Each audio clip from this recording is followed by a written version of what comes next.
You've got it on. Yeah. Thank you. Please remain standing. Please welcome the Mayor's Chaplain, Linda Elliott, who will be saying the prayers this evening. Thank you, Mr. Mayor. Will you please sit?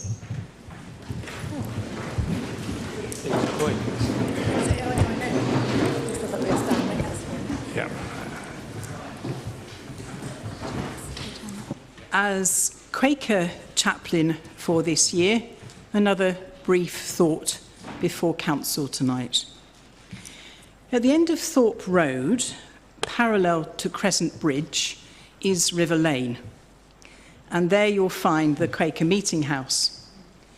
And behind the Quaker Meeting House is a treasure.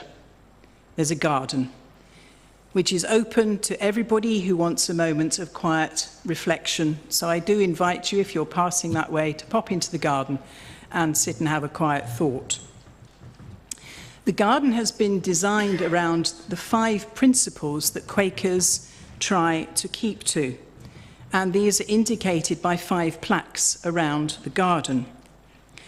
These principles are, I believe, universal principles that all faith communities and those of no faith community can aspire to. At each council meeting, I want to briefly introduce one of the Quaker principles, and then I'll invite us to reflect together in silence on what it might mean for us as individuals and council. So the first principle we'll think about this evening is equality and community. Quakers believe that all people are equal, regardless of race, wealth, or education, and that building a sense of community is important for our well-being as humans. The principle is illustrated in the garden, if you go there, by 2 equally planted beds of flowers across the middle of the garden, and many of the plants were donated by people in the community of Peterborough. So I invite you now to keep a moment of silence with me as we reflect on these themes of equality and community.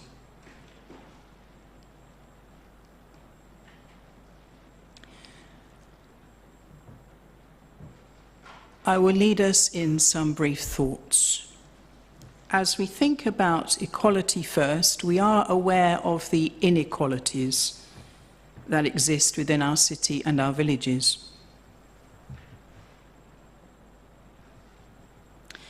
We hold in the light, whatever we perceive that light to be, firstly parents who struggle to put food on the table for their children. Those who sunk into debt in an effort to try and pay the rising bills. Those who find themselves homeless and adrift.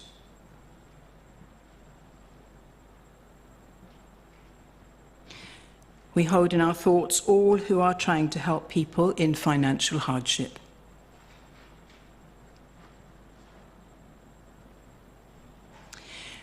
Then, as we think about community, we are aware of the need for community in our city and villages.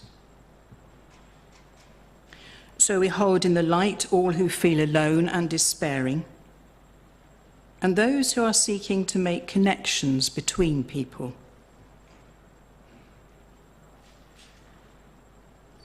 We particularly remember all who've been wrenched from their own communities because of war, and we hold in our thoughts those who seek to bring them a sense of stability and security.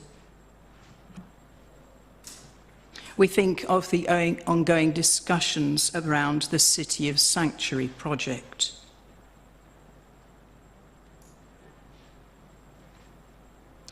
And lastly, we hold in our thoughts all community leaders and those who give their time voluntarily to organisations such as the Scout movement and other youth groups in an effort to help young people become confident, responsible and caring citizens.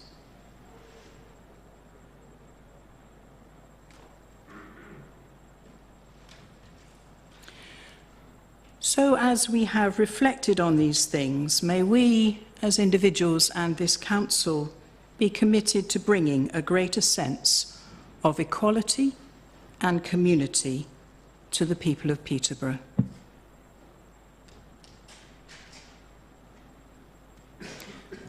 Thank you, friends. Thank you for that session.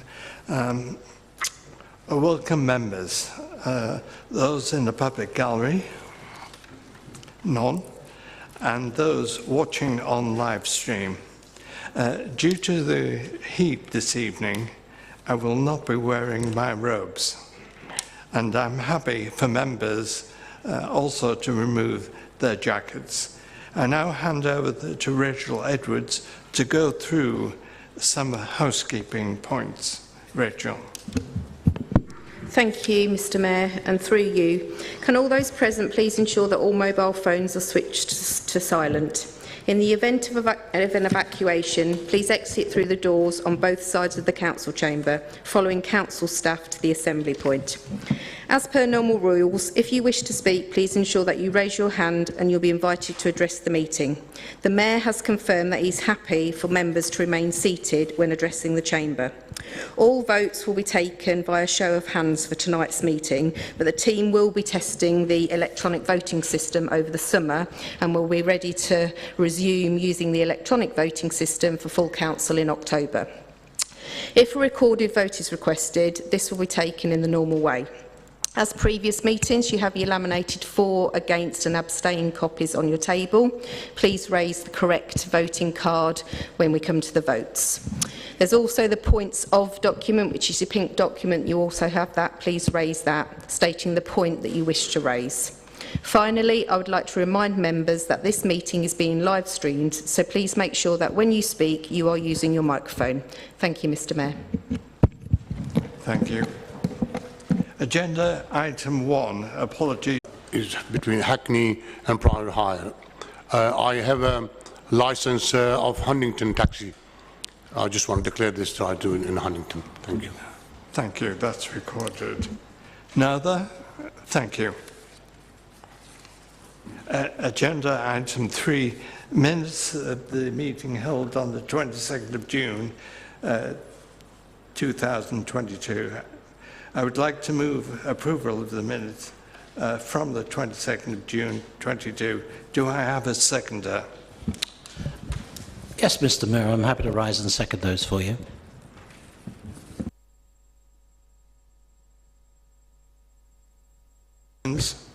I will take that as agreed. Agenda item 4, Mayor's announcements. Since the last meeting, I, along with the Mayoress, Deputy Mayor and Deputy Mayoress, have attended several events organised in the community. Fundraising event organised by the Friends of the Peterborough Lido, Marshall Papworth's Fund student presentation ceremony, a visit to Her Majesty's prison at Peterborough, flag raising for the National Health Service birthday, civic service for the Armed Forces Day, Councillor Warren and the Light Project organised a civic breakfast supporting all faiths across the city, children's event at the Cavesteed Nursery, which is the only local authority supported nursery in the whole area, Anglian Ruskin graduation ceremony and the Sea Cadets Open Day. This month, City councillors joined the players and staff from the Peterborough Sports Football Club for a special reception to celebrate the club's recent success. The 2001-22 season was a landmark for the year for the Turbines, and which the club reaching the second tier of the non-league system over the summer and be ready for use at the next full council meeting. Have I jumped on here? You're here. Sorry? Yeah. Sorry, I've jumped a paragraph there. Non-league pyramid, finishing the runners up in the Southern League Premier Division and gaining promotion by winning the playoffs. It is the plan to support all communities across the city during the mayoral term, and we aim to organise more events to welcome people into the town hall and the mayor's parlour. I would also like to bring councillors' attention to the wallet-size concertina card that has been left on your table. These cards outline the Peterborough City Council's promise to our children in care and care leavers. I would also like to remind members that as corporate parents, you are welcome to attend any of the corporate parenting committee meetings to contribute to the discussions about the services to the children in care and care leavers. Please let Democratic Services know if you intend to join the future meeting. Lastly, I would also like to invite members to refreshments after the meeting, and would like to thank the Deputy Mayoress for providing these. I'm sorry I jumped to paragraph there. There's 5 versions of this, and I got the 5th version about 10 minutes before I got out, so jumping a paragraph is a minor offence. Agenda item leaders' announcements. Councillor Fitzgerald, I understand that you wish to make an announcement this evening. Yes, thank you, Mr. Mayor. And this time I have my announcements as opposed to you having mine, or vice versa. So I think we're all got the right papers tonight. But I understood every word you said. It was great, and I was happy to join you with colleagues at that event that Councillor Sanford and yourself held for the Peterborough City Football Club, of course. I'd like to just offer a few positive statements in terms of some of the good things that were going on. So on Thursday, the 21st of July, we celebrated the work carried out by staff across the Peterborough City Council at the annual Excellence Awards, presented by your good self, Mr. Mayor, and our Chief Executive, Mr. Gladstone. Our Change champions voted for the winners from the 7 individuals and 2 teams that were awarded Excellence Awards during 21-22. Employee of the Year was awarded to Jodie Watts from the Safeguarding Partnership Board Service, and Team of the Year was awarded to the Food and Safety Team and officers from Regulatory Services. So again, I'm sure the Council will join me in giving congratulations to them all in this wider forum here tonight. Peterborough Business Rates team have been selected as finalists for the Most Improved Team of the Year in the Institute of Revenue's Rating and Valuation Performance Awards 2022. I'm sure we'd all be thrilled to attend if we could, but I know it rocks their world because that's what they do day in and day out. The team of 6 have been shortlisted for this national award, with the results being announced during the IRV annual conference on Wednesday the 5th of October this year. And also, congratulations must go to the children at St Augustine's Primary School, which won a local eco competition as part of the PECT Eco Awards, and will see their winning design as a logo featured on city vehicles. Sponsored by Peterborough City Council's partner, Milestone Infrastructure and Aggregate Industries, the Let's Go Zero competition attracted over 100 entries. There'll be greater support on offer to help tackle drug addiction in Peterborough also. That'll be possible thanks to a £2.3 million worth of extra government funding the Council has received for use over the next 3 years. The funding has been provided as part of the new government drugs strategy, From Harm to Hope, which was produced following an independent review on policy by Dame Carol Black, and we will supplement investment we already deliver from our public health budget in this area. And we're also happy to confirm that last week we ordered 27,652 supermarket vouchers for the summer holidays. This means 13,826 eligible Peterborough children will receive £45 across 2 vouchers to support them with meals during the school break. I know that's of great interest to many members in the chamber. This is a 1.3% increase in the number of eligible children since May half-term scheme, and reflects the growing number of children on free school meals in our city.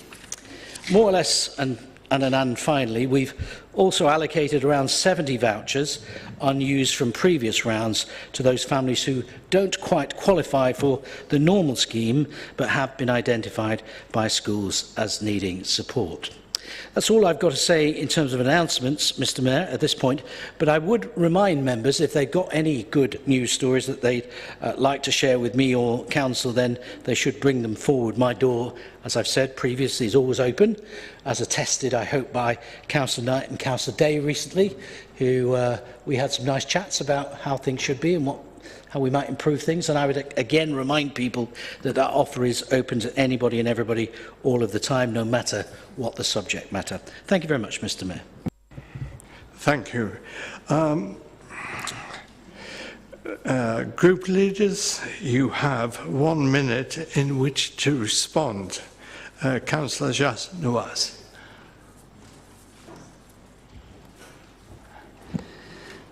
Thank you, Mr. Mayor, and thank you, Leader, for your announcement. I think it's important that we recognise all the great work being done by officers, and the Leader's done a comprehensive job in doing so. Just to add to of my own experiences, I'm not surprised, by the way, and I welcome the fact that the business rates team have been recognised for the work they do, because having worked with Mark Sandu and the team, I know they are very responsive and are one of the best teams in the council. I think it's also important that I recognise the work that Adrian Chapman and the housing team do. In my experience, they've always been very attentive and supportive. And lastly, Mr. Mayor, I think it's important as councillors that we recognise and value the work of officers and council staff on a regular basis, irrespective of them achieving any particular recognition externally, because they always go above and beyond the call of duty. Thank you, Mr. Mayor. Thank you. Councillor Hogg. Thank you, Mr. Mayor. I'll try and be brief. So yes, a great addition to the proceedings to add in these great news stories, and I think particularly the teams, our officers and staff that have worked very hard to achieve achievements. And I think it probably deserves a round of applause from all those present for that such good achievement. So if you could start now, that would be good.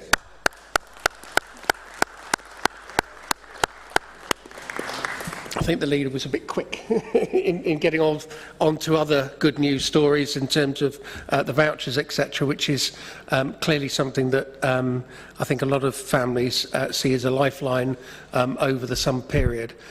So I'll leave it with that. Thank you very much. Thank you. And you were brief, yeah. Which is extraordinary. Councillor Harper. Thank you, Mr. Mayor. I was just going to say we'd have a round of applause for him being brief. Anyway, yes, thank you. It's great, as has been said, that leaders decided to now share some of the great news stories that we have throughout the city. Congratulations, of course, go to all those that won awards. And quite rightly, for those who didn't, but still give their best every day, all the time. So we're really, really pleased with those. The business rates team, yes, of course, fantastic. I heard the percentages yesterday of collections, etc., and I think that's brilliant, and they do deserve at least to be nominated, and hopefully they win that award. The children and the teachers at St Augustine's were a fantastic effort and a fantastic reward, so they've done really well, so well done to them. The funding, of course, for the drugs tragedy is very welcome, spread over 3 years, I know, but obviously it's an issue, and we welcome that extra money from government. And lastly, of course, the school vouchers, always welcome. There are children out there that suffer and struggle through these summer breaks and also half-term breaks. So anything to help them put food on the table is great. So thank you, Mr. Mayor. Thank you. Councillor Day. Thank you, Mr. Mayor. Following on from everybody else's comments, firstly, I wanted to congratulate our business rates team, who are finalists for the most improved team. This is a testament to the work they've put in to help improve our financial position.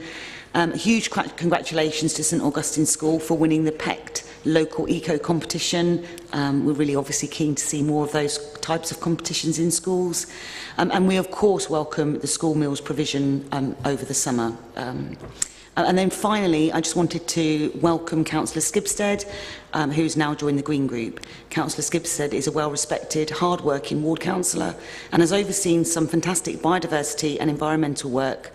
I offer her a warm welcome and we're already enjoying working together. Thank you. Thank you. The agenda item 6, questions with notice by members of the public. There have been 2 questions submitted by members of the public this evening. Question 1 from Mr. Ed Walker, MBE. Mr. Walker, would you like to ask your question relating to the Hope into Action land property transaction? You will have 3 minutes to ask your question. Thank you, Mayor. Thank you, members. 14 years ago, I moved into Peterborough. Very early on, I was playing in a playground, met someone who'd left the prison that morning. He was already through a bottle of something very strong, and I could find nowhere in this city that would take him. And as a church-going Christian, I thought this isn't good enough. Why do no churches give the homeless a home? 14 years on, there are now 16 homes in this city, providing homes for 40 members of this community, referred to us from the local community. That includes people leaving prison, that includes people who have slept on the streets, people who are in addiction, women who fled domestic violence, refugees who fled war, people who fled financial difficulties. We have a plot of land which we would like to contribute to another plot of land owned by the council. We have planning permission won on the 25th of January this year, 6 months ago. Originally, that plot of land owned by that council was offered to us as a free transfer. In the 6 months since, I have spoken to numerous councillors. I've tried to negotiate with members high up in this council, and what has happened is we haven't got anywhere. We have done 3 independent valuations from RIC valuers who work for local institutions, and they have all returned a value of £0 to £1. The council, NPS, has valued it at £155,000. They have refused to negotiate with me. Will you be willing to honour your word and transfer the land to us for £0 to £1 as per you originally agreed and as per 3 independent valuations have said it is worth? Councillor Cole, would you care to respond? Thank you, Mr. Mayor, and thank you, Mr. Walker, for your question. And I'm sorry to hear that Hope into Action and the Council are in dispute over this matter. The Council will, of course, do all it can to work with and support organisations providing services for homeless people, but the Council is not in a position to give away its land for nothing. The Council Section 151 officer has advised this, and the external auditor has also said the same. In the current circumstances we face, the Council has had to review its previous very generous approach. The Council has carried out a recent professional valuation based on its ownership of some 3/4 of the whole site and the current unrestricted C3 housing planning permission, and this shows that the scheme is viable with a payment for the land. I know that this matter is still subject to discussion between the officers and Hope into Action. I'm sorry to hear that you've not had anyone to speak to that haven't been able to negotiate with. That shouldn't be the case. But I cannot get into details or agree to anything here before conversations between you and council officers has concluded. Thank you, Mr. Walker. Thank you, Councillor Cole. Mr. Walker, do you have a supplementary question? You have 1 minute to ask that question. Thank you. Councillors here have said to me privately on the phone they disagree with that valuation. It is a fairy tale evaluation. It is economically illiterate, and it reveals a lack of heart and a humanitarian approach to the needs of this city. With all the ability and power in this room, the fact we can't, after 6 months of negotiations, can't get anywhere on this issue reveals that we don't care either about the housing stock because we'll provide 3 architectural assets. So we don't care about the housing stock or the homeless of this city. You can put that land up for sale for $155,000 for as long as you want. You will not get any money for it. Personally, I think I can't really go into any further details about the value of the land. All I can say is that it's our responsibility to gain best consideration for the property, and I understand there's a dispute there, but I think we leave that here and then go into negotiations to discuss this further if that suits you. Thank you very much. Question 2 from Amy Price. Ms. Price, would you like to ask your question relating to the bats in Bretton Oak Tree? You will have 3 minutes to ask your question. Not here, Mr. Mayor. She's not here. Yeah, so that question is... We'll get the response in writing. Yeah.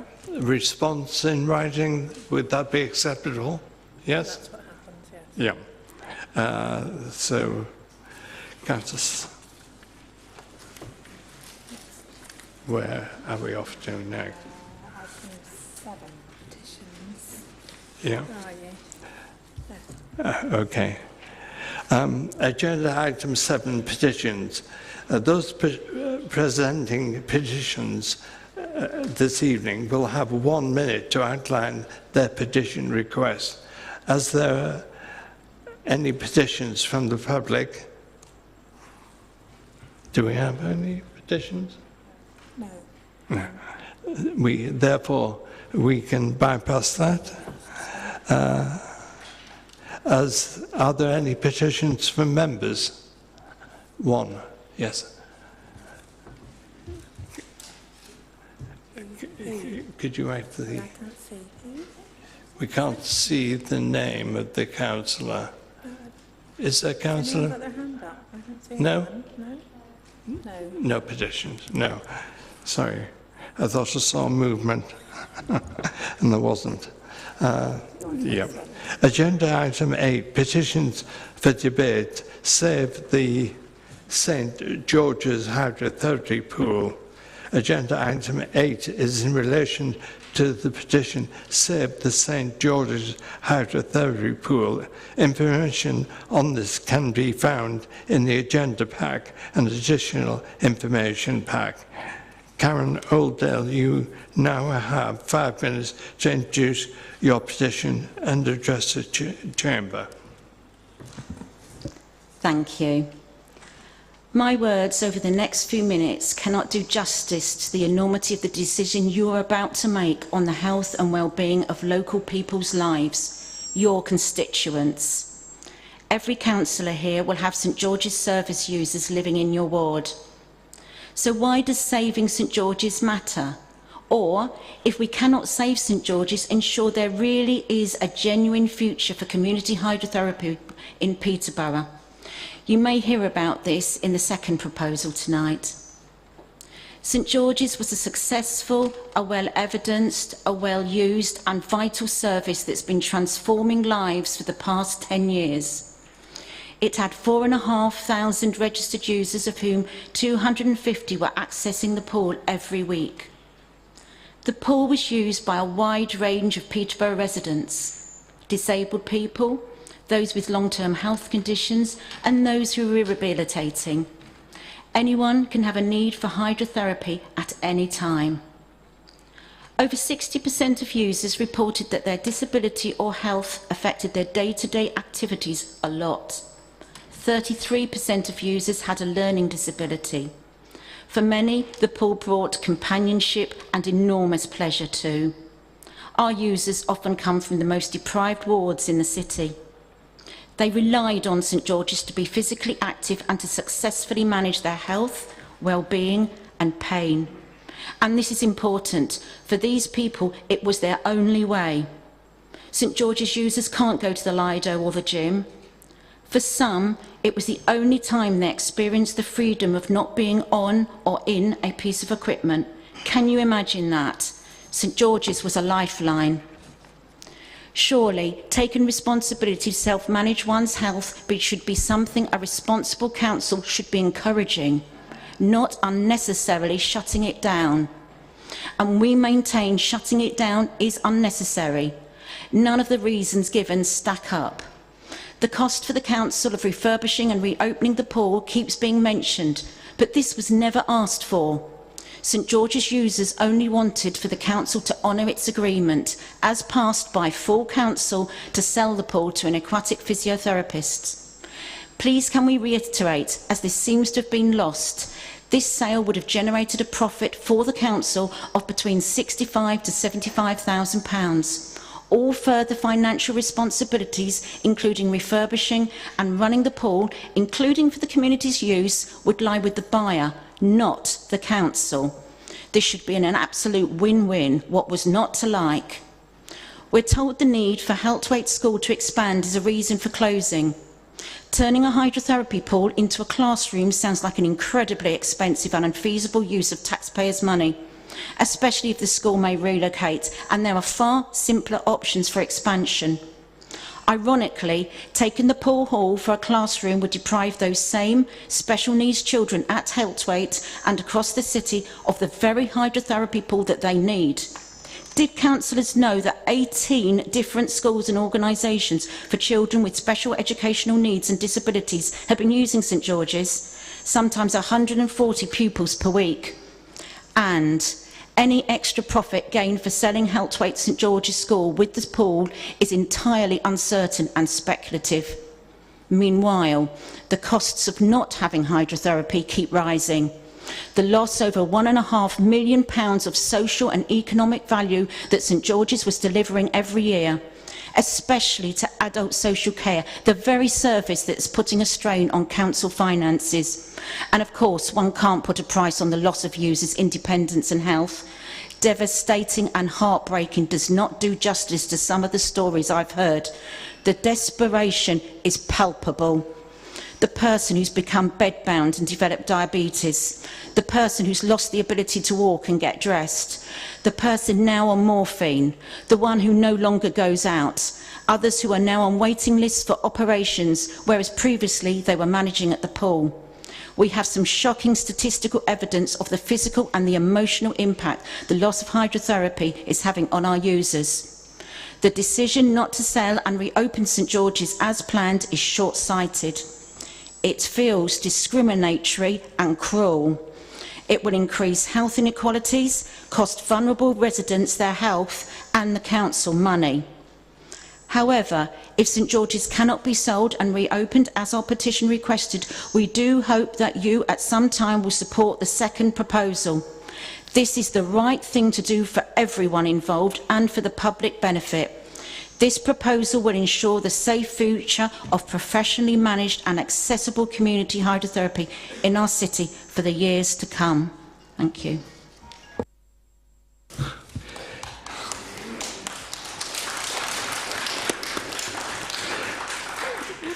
Councillor Allen, as a Cabinet member, would you like to move your proposal as set out in the additional information back? Councillor. Thank you, Mr Mayor, and thank you, Ms Oldale. Your presentation is eloquent and heartfelt, and we must say that the value of hydrotherapy in our city is not denied. The reasons for the closure have been well exercised in this chamber, and we will be noting the petition and moving on. But I will give some further context to where we can address hydrotherapy in Peterborough. I have worked with officers to look at alternative locations. In the last full council meeting, I put forward the idea of the regional pool having a facility. Indeed, the users visited there and didn't think it was adequate. But we kept trying. And the Lyme Academy at Orton offer a fantastic facility, a pool that we believe can meet the needs of people who have previously used St George's. We have engaged with the school, and to obtain their support, we have facilitated an inspection with the St George's user group to confirm its suitability. It's undeniable, it's a very good facility. It's roughly 10 metres by 4 metres, can accommodate 14 users, including carers at one time. The pool is heated, usually to 38 degrees, has a small jacuzzi area to the end near the steps. The pool depth is 1.2 metres to 1.4 metre, and so we are confident that it has all the requirements to meet the needs of those seeking hydrotherapy treatment. Officers are now working to progress this option in consultation with the school and user groups. I believe the use of the liner canopy pool offers a modern, state-of-the-art hydrotherapy facility, providing a higher standard than that previously available at St George's. The use of this facility will ensure the continuity of hydrotherapy in our city, something I have striven for throughout this challenge. There is a further motion to follow, and I would mention that Ranjit Mohammed, who is a water expert physiotherapy, uses the lime pool, and we will indeed encourage him to take forward his proposals to look at putting his own facility in place. We will introduce him to our Estates Department and to see if City Council have locations that would be suitable for him to establish his own facility. But in the meantime, let's get behind the lime, because it's the right place at the right time. If you look at it online, it is a fantastic facility. And St George's, we have exercised the reason why we cannot continue with it, but let's look at a new location and get behind it. I completed my response. Thank you, Mr Mayor. Councillor Simons, will you second the proposal and either speak now or reserve your right to speak later in the debate? Yeah, thank you, Mr Mayor. Yeah, I'm happy to second and reserve my right to speak later. Thank you. Thank you. Councillor John Fox, I understand that you have an alternative course of action. Would you like to propose it? It's with deep sadness that I have to withdraw that motion this evening, Mr Mayor. And it is with deep sadness, I can assure you. Yes. Councillor Harper, sorry, if there are no further proposals, so we will move to the debate on the first proposal from Councillor Allen. We have only to move on. Skip that too, and then just go on to the debate. So. Yeah, okay, go on to the debate. Any speakers? And now open to any of the speakers. Councillor Hogg. Councillor Taylor. Yeah, could you mark them down? Oh, yeah, sorry. Councillor Hogg, yeah. Okay, yes? Let's go. Okay. So let's be clear here. This whole episode does not cover us in glory. It is an embarrassment, I would suggest.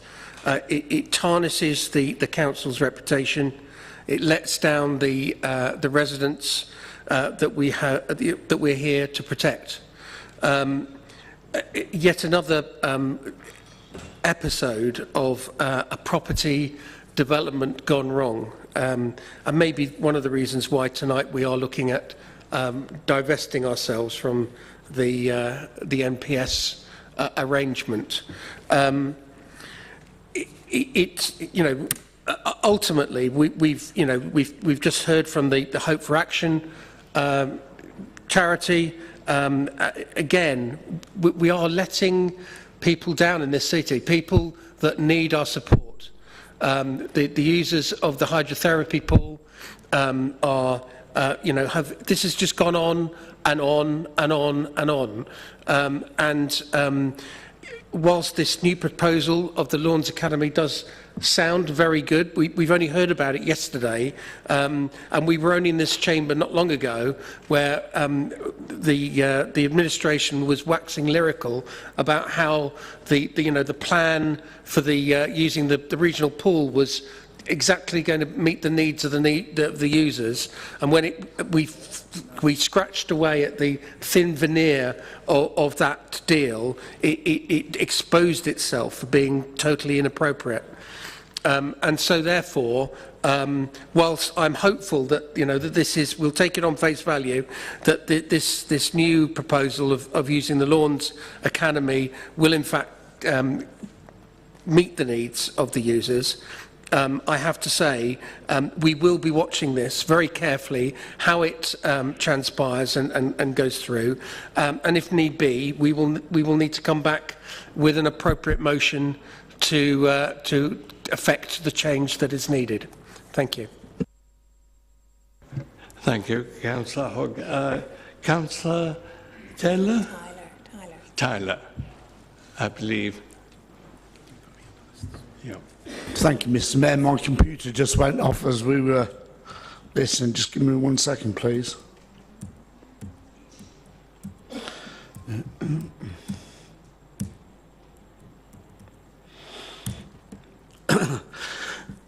Yeah, like most Peterborough residents, I am profoundly disappointed that hydrotherapy has come to an end at St George's.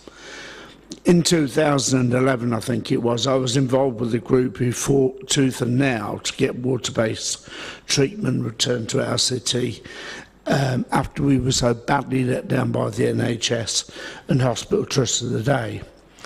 In around about 2016, St George's was in desperate need of a new car park. Within a week, I had arranged a team of 12 RAF officers and crew members from Wittering to dig out the hardcore and the hard standing. We also got a series of skips donated by Mick George. Hardcore and other supplies were paid for by Serpentine Green. Making the sandwiches, the tea duties were led by former councillor Irene Walsh, and various labouring jobs were picked up by a stream of councillors, all of which happened to be Conservative, except councillors John and Judy Fox. And that's how St George's survived. It survived on love, goodwill and some very large sticking plasters. However, a patient at the end of life will not be cured by sticking plasters and love. In my honest, humble opinion, St George's has sadly reached the do not resuscitate stage. But now we must work together to find an alternative to St George's. We need to move on, and I'm hoping desperately that my friends Karen and Rob, Old Al and John and Judy Fox will be part of any new hydrotherapy in Peterborough. We have an opportunity for a bigger pool with better resources, with longer hours and an almost sustainable, and a sustainable business model. Please, let's all work together and let's bring accessible and affordable hydrotherapy back to those that need it. Thank you. Thank you. Councillor Lambert. Yes, thank you, Mr. Mayor. I wasn't going to speak on this. I share a lot of the concerns that have been expressed about the way this situation has been handled, but I just want to make a point in relation to the process, not with regard to the substance. At the emergency full council meeting that we had, I think it was on May the 23rd, that there was a motion was passed by Councillor Yassim, and the wording of it is on page 31 of your papers. It says to call upon the Leader in the Cabinet to urgently examine all possible options for reopening the St George's hydrotherapy pool, either permanently or temporarily, pending alternatives becoming available. And this is the key point, and to report back on progress to the next available meeting of full council. Now, my concern from a process angle is that what actually happened was full council had a meeting back in June. Yes, there was a question from Councillor Yassin, but there was no report presented to full council. What happened was there was a report went to the Cabinet, and the Cabinet made a decision to close the facility. Now, whether or not that was a right decision or a wrong decision is not what I'm talking about. But I think it's an important principle that when full council requests the Cabinet to give a report back to the next available meeting of full council, that's what the Cabinet ought to do. I think it does give me concern about, legally the Cabinet has the right to close it if it wants to, but I think we should have a situation where, in my opinion, we should have a situation where if full council asks the Cabinet to to do something which is perfectly reasonable to present a report, we should have that report before the final decision is made, because what we now have is a decision having been made and then we get the report, which rather renders what we're doing this evening rather pointless. Thank you. Thank you. May I ask for Councillor John Fox to Thank you, Mr. Mayor. Yes, I will. I'll keep it very brief before I get too emotional. I think this is just a case where we're putting money, pennies before principles, definitely.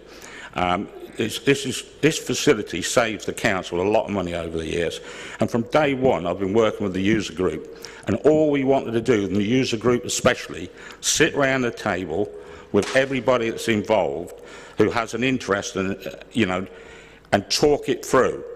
Now we have a leader that says he has an open door policy. Well, that hasn't happened. We've not sat around the table and discussed this face to face at all, despite the requests. So if that's an open door policy, well, it's not quite the open door policy that the two leaders prior had. And I'm sorry, I am really, really saddened to the core that the users are losing these facilities, and I don't see it as any need. I'm hoping we can come to some arrangement with the Lion Academy. It's down to the users. They're the first priority. We have to consult with the users. They're the ones. It's like all disabilities, and Councillor Tyler knows this. He knows my favourite saying, no one person is an expert on disabilities, because it's such a vast arena. And what you need to do is talk to the people who walk in those shoes, because they know the problems and they know how to find the solutions. And we have to get round and talk to them. We can't do anything other than that, because we've failed, and we have failed in this, in my opinion. We have one other speaker, Heather Skipstone. Thank you, Mr. Mayor. I just want to highlight, as an ex-physiotherapist who has used hydrotherapy as an invaluable practice for many years, I'd like to highlight how hydrotherapy benefits many people in a variety of ways and is unique and effective in treating a range of musculoskeletal as well as neurological conditions. It contributes enormously to physical and mental well-being of the users, and in many cases the only treatment that can be carried out without causing pain, as in itself a pain relief treatment. Thousands of our citizens, young and old, can benefit from hydrotherapy. It can reduce hospitalisation, drug dependency and waiting lists, as well as rehabilitating people back to an active lifestyle. We've now heard some proposals about which have proved to be unsuitable, and we still don't know if the lime tree option is viable. Any proposal that supports and promotes the health and well-being of our citizens at a time when services are being cut and waiting lists, for example, for operations, are now up to 2 years, must be explored seriously, so we do not lose such a valuable service that has potential to enhance lives and prevent hospitalisation. Thank you.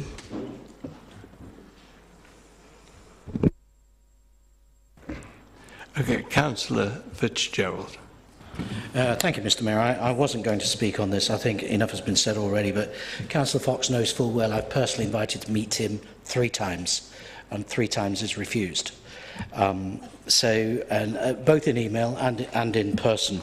And I'm still happy to meet with Councillor Fox and whoever, in terms of elected members, to discuss this or any other matter.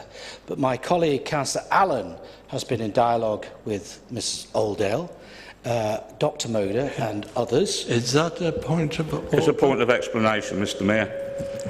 At a recent meeting that was organised, I wasn't allowed to attend for some unknown reason. So it's not quite as simple as making out. So it's a point of explanation. I've already spoken on the subject, so I'm giving the explanation. That's not quite factual. It is factually correct. The meeting Councillor Fox is referring to was a request to Karen Oldale to meet with me following a letter from her to me. It was requested that her carer came with her, that's fine, but I did not want to involve politicians in that meeting because it was a meeting with me and the user group. Now I asked I asked whether Councillor Fox was a member of the user group, and apparently he's not. If he is, I'm happy to meet with him as a member of the user group. But I have invited you, Councillor Fox, 3 occasions to meet with me to specifically discuss the hydrotherapy pool, and you have refused. Anyway, I'll move on from that. Councillor Hogg, are we wrong to look at all options? Because you made reference to the regional pool, of which Councillor Allen clearly said he would explore that possibility, not that that was the silver bullet that was going to fix it. And again, the user group had a lot to say, and it was very informative, and it helped inform quickly for us to dismiss it. But we will keep exploring, which is why we went back to the Lyme Academy, which was the Phoenix School, which Councillor Ayres and I explored 2 years ago for this very reason. However, at the time, it was not an academy, and the school weren't keen on opening up that facility to private use. However, I'm sure nobody disagrees that that facility is a great facility. All that needs to be managed or ironed out is who will operate it. Because I understand the user group do not have the wherewithal, nor the will or inclination to do it. So we just need to find out who will operate the facility in the hours that it can run from, which I believe is 5 o'clock till 8 o'clock, from about 10 till 1 at the weekends. So I think it's great. We just need to iron that little problem out. And for those in need of... Karen, if you want to come and see me, I see you shaking your head. Come and see me. The offer still stands. So the fact is, if we can make it work, and that's what it's about, let's try and make it work. Because there are at least 2 proposals from the private sector about pools being established that we know about, and I'm sure they'll come on stream at some point in the future. So look, let's be positive. I think Councillor Tyler made it clear it's at the end of its life. It has been for some time. And it's not about money in terms of what money the council might make or not make. Fundamentally, we are being advised that we mustn't sell this by officers because it's not in the council's interest to do so in the long term. And the other thing I would say to you, Cam, with all due respect, it's not me you need to convince about the benefits of hydrotherapy and the savings to the council, both in social care and everything else. It's the officers, because they're not telling me what you're telling me. Now, if the officers come to me and say we will save this money... time is up. I've finished, Mr Mayor. Then fine, but you need those people on board. It's not the councillors that disbelieve you. Yeah. Thank you, Councillor. Shaz Nawaz, your Thank you, Mr Mayor. contribution? How long do I have, by the way? 3 minutes. 3. Just want to be clear. Okay. I'll start off by thanking Councillor Fox for joining me at a recent Cabinet meeting, and also to thank Councillor Steve Allen, who was the Chair, who was kind enough to allow me more time than was allocated because I had quite a few different points to make. And fundamentally, I disagree with Councillor Fitzgerald, who says it's not about money. It's all about the money, Councillor Fitzgerald. Because if we had, for example, somebody come along and say, I'll offer you £2 million for the site, we might have a different conversation about how we can sell that site, which isn't worth £2 million, for example. So it is about the money, and it's always been about the money. And that's my big issue here, because we've probably, Mr Mayor, spent more time and money talking about this in public meetings, cabinet meetings, private meetings, officers' time. If you add all of that up, I'm sure it adds up to tens of thousands of pounds. We could have used those funds to support the pool. Now, the points I'm about to make, and I'll try and be as brief as I can, are the points that I made at Cabinet, and this is for the benefit of all other councillors. At 4.3 in the report on page 86, it clearly says that we've heavily discounted the price of the pool at the time to recognise the significant investment of Mr Ranjit Mahamani. So we weren't doing him a favour, we were recognising that he is going to spend a lot of money to bring that site up to scratch, and that's something that Councillor Tyler alluded to in a roundabout way. So he's spending the money. And initially it was told to us that it would cost between 30 to 100,000 to the council. near 100,000, Mr. Mayor, if Mr. Mahamani was to carry out an extension to the pool. He has no intention of carrying out an extension. Therefore, it's going to cost us around about £30,000. Now, my problem in all of this is on page 87, 4.5.2. We then come up with a list of costings here at £278,000, and when challenged at the Cabinet meeting, I was told this is what it would cost if the council were to run the facility. But the council aren't going to run the facility. It's Mr. Mahamani, or it could be somebody else, by the way, who is going to run the facility. So demonstrating figures, okay, which are out of proportion to make a point, I think is not good practice, Mr. Mayor, for the council, which again, it's extremely disappointing, because the added cost to the NHS, to potentially our adult... I'm sorry, Councillor, you've passed your best now. It's, Time always goes quick, Mr. Mayor. Thank you very much. Could you conclude? Yes. I'll conclude by saying I think this is very short-sighted, and it will come back to bite us at some point in the future. Are there any other speakers? I'll take just one more speaker. I'll take two more speakers, and then we'll go to the motion, the final. Yeah. We've got 45 minutes for this, so you really need to let them all speak. Okay, yeah. Okay. Councillor Bond. Nice and easy to remember. Yeah. So, thank you, Mr. Mayor. I am hearing a lot. Yeah. I am hearing a lot of talk about exploring new options, when in reality it does seem short-sighted, and other people have obviously commented on this, to close this facility without having a guaranteed replacement, when in reality, as it stands right now, we have a facility which is run by truly fantastic people. I mean, one of the first visits I did as a councillor via invite was to go to the St George's, and it was a really eye-opening, fantastic experience. But we have this great facility with fantastic people that run it, and all we need to do at the end of the day is support these people who are doing it out of the goodness of their heart, and make sure that the end service users still have this facility to use. So, thank you. Councillor Shuristy. Thank you, Mr. Mayor. I wasn't going to speak, but as Councillor Fox will tell you, when I was PCC chairman, the health service funded the kind of health services that we need for those people who use the hydrotherapy pool. Now, Councillor Fox did, at some point, convince me that we ought to find some money from somewhere and keep the hydrotherapy pool going, which we did. But we got to the point where I think Councillor Tyler said a big sticky plaster doesn't work anymore. And I do really believe that the proposal put to the council by Councillor Allen is something that's got genuine legs and might actually work.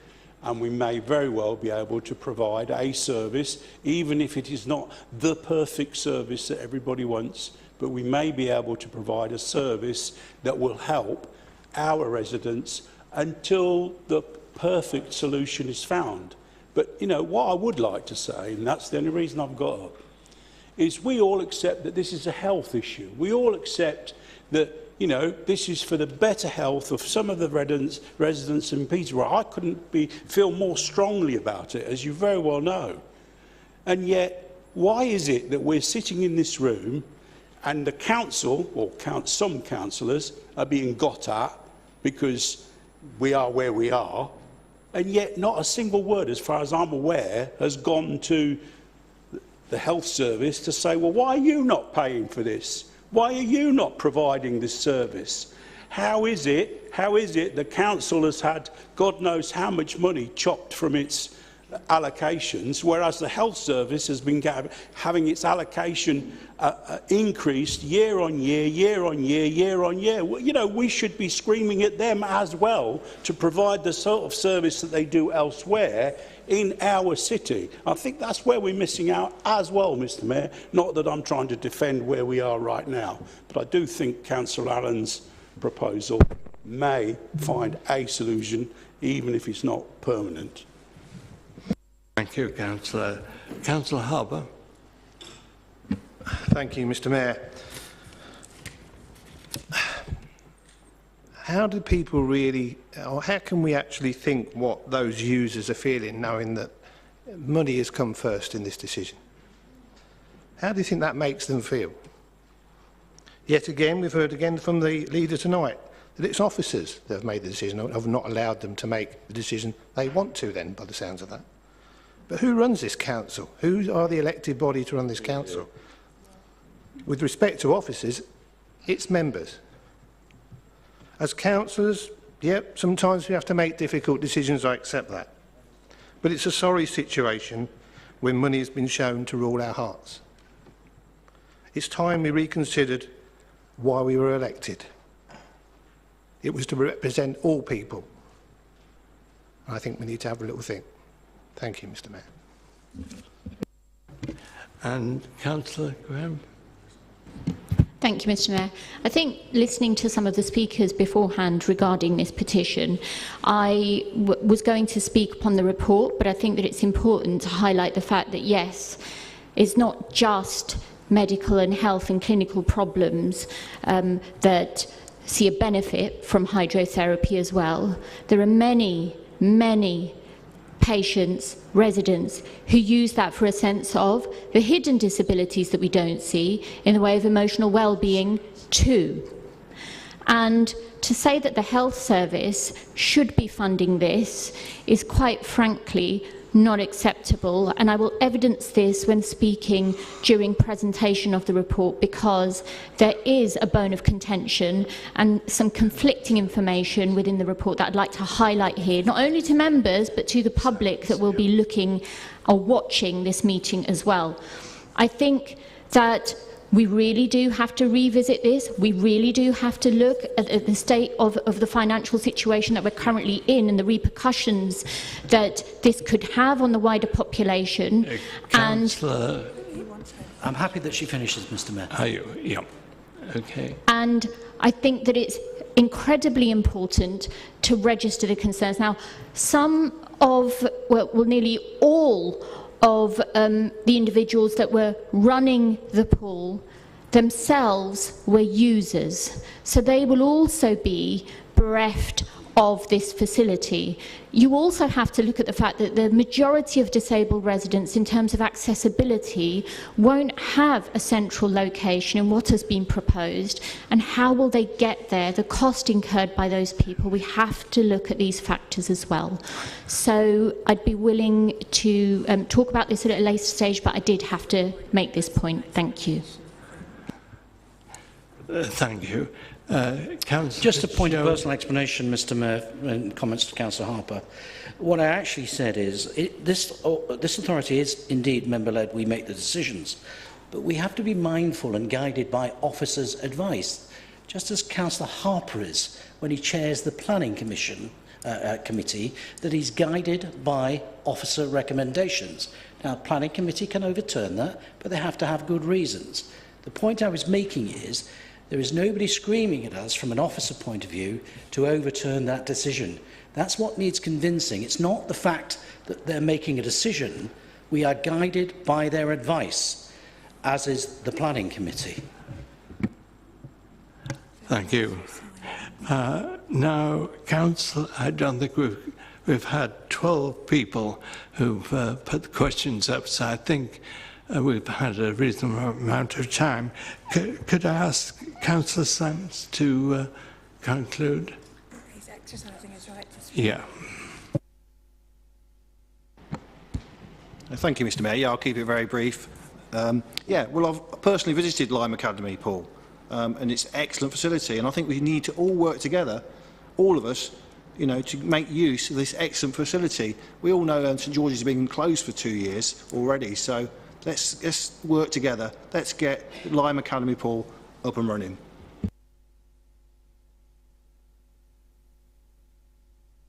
Okay. Thank you. Yeah, Karen, hold it. Thank you very much. Yeah. Firstly, thank you for all your comments, and we would very much, as a user group, welcome involvement. I know Councillor Fitzgerald did mention I had an invitation. I understood that was for me on my own, and my user group, as you know, weren't happy, but you know, we would meet with you. We're happy. We just really want to be involved and included. Just for clarification, I'm happy that you bring members of your user group. That's fine. It was just that it came from you alone, that's all. Thank you. Right, I would just also like to explain that we have also been talking to health, and I think the offices have been included in a lot of the correspondence. I think it's really important that we look at a long-term solution. I very much welcome the looking at land, so a professional hydrotherapy physiotherapist can run. It needs to be professionally managed. With community involvement, it would be fantastic, and I think that would be a good long-term solution. I would very much welcome them looking for land for that to be developed. We need to look at an interim solution, and Lyme Academy. I have looked at it recently. There are some issues, and so I would be very cautious at the moment, but it is a fantastic pool. And it certainly is a facility, but there are admin problems, exiting, entrancing, and also just to make people aware that users really struggle with evenings, and that would not probably work for only our fit people, and they would be going elsewhere if they were. Our real core users would not be able to manage evenings. But please do keep talking to us, and that would be a very good interim, but I think we need to be looking seriously at the long term here.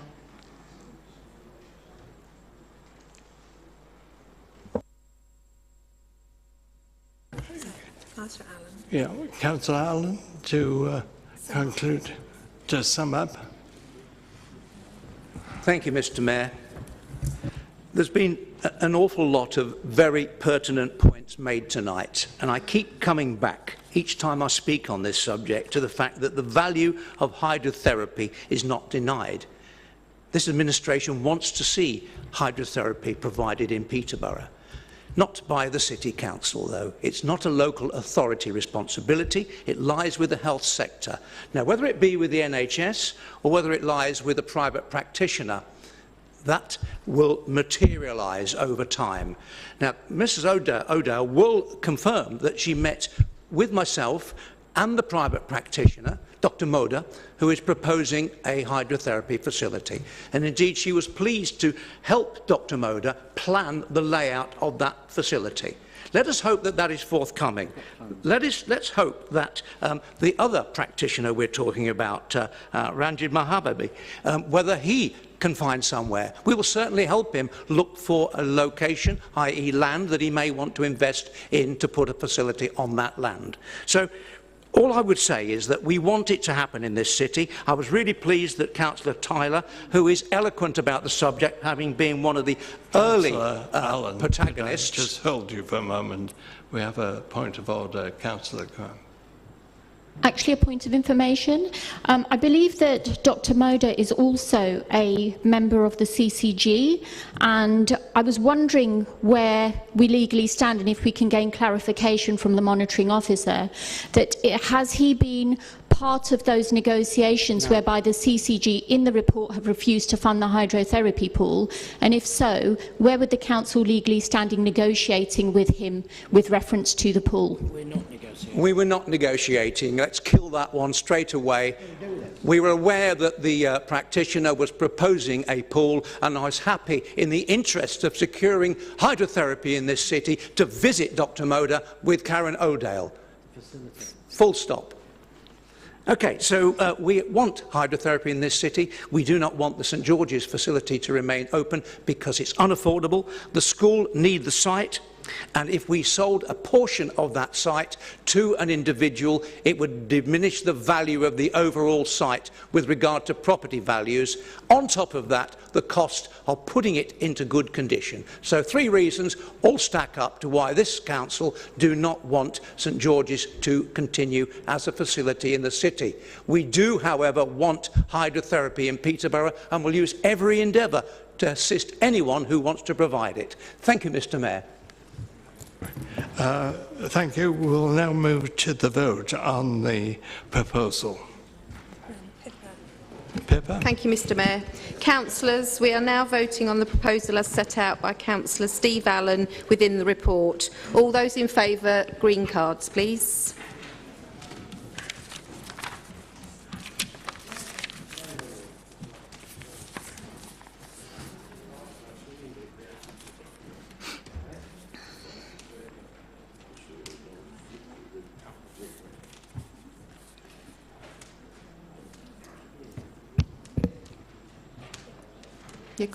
Yeah, that's what I was thinking. All those against, it's red cards, please.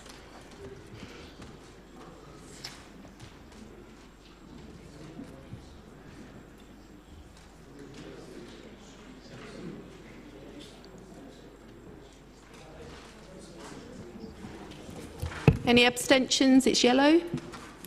No. Okay. Thank you. Thank you. The result is 27 for, 25 against, and there was no abstentions. Therefore, this is agreed. We'll now move on to item 9, Mr Mayor. I think we had quite a good debate there, and on an important issue. Agenda item 9A, B, C. Questions on notice. There have been 15 questions submitted by members this evening. All questions have been published on the Council website and will be taken as read. Question 1 from Councillor Wigan. Councillor Allen, would you like to respond to the question from Councillor Wigan in relation to the Venezia missile strike? Thank you, Mr Mayor.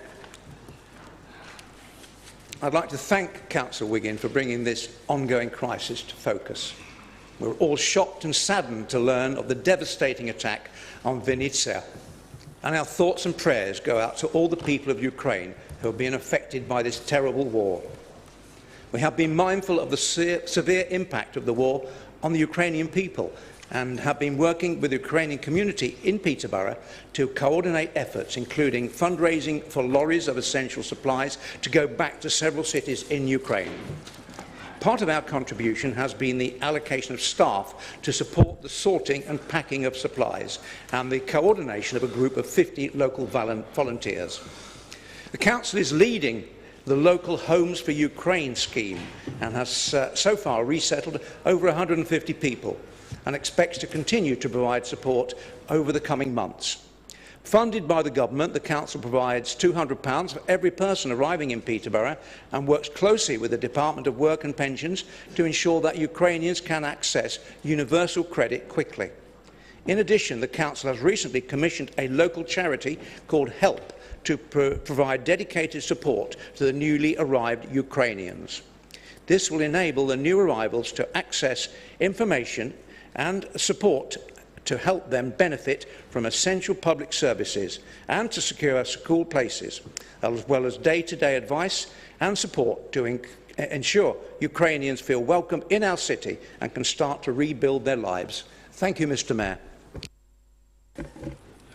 Councillor Wiggins, do you have a supplementary question? Thank you, Mr Mayor. I'd just like to thank Councillor Allen for his response. I wanted him to make a firm declaration of our support to the people of Venezia and Ukraine on behalf of all members, and he has done exactly that, so thank you very much.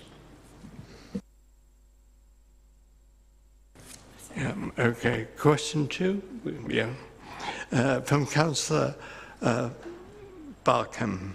Councillor Howard, would you like to respond to the question from Councillor Barkham in relation to GP appointments?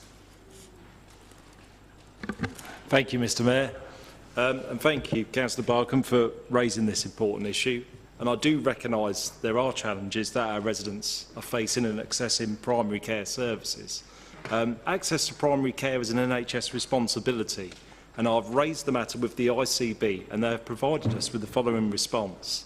The local NHS is working hard to ensure patients in need of healthcare support can access it. A number of initiatives are in place, including additional appointments in the evenings and weekends provided in Greater Peterborough and Wisbech. This creates between 2,500 to 3,000 extra general practice appointments per month. A healthcare assistant home visiting service is in place for patients who struggle with mobility. Improvements have been made to the GP telephony systems, including introducing automated booking options in some cases. And over 80,000 additional appointments were delivered in general practice over the winter thanks to additional funding. Boroughbury Medical Centre, which is our largest local GP surgery, has invested in cloud-based telephony and recently employed 2 more receptionists to help better manage their incoming calls. Over the last 4 weeks, they have received over 13,500 calls, just under 700 calls per day. And in addition to this, I've provided a briefing sheet to all members to support you in helping and advising your constituents on how best to gain access to primary care. Thank you. Councillor Barkham, do you have a supplementary question? I do, Mr. Mayor. Thank you. Thank you, Councillor Howard, for the response. Really good. Although what you've said doesn't seem to be making much difference because the problem is still here, and I still get contacted now and letting me know they still can't make appointments or get through.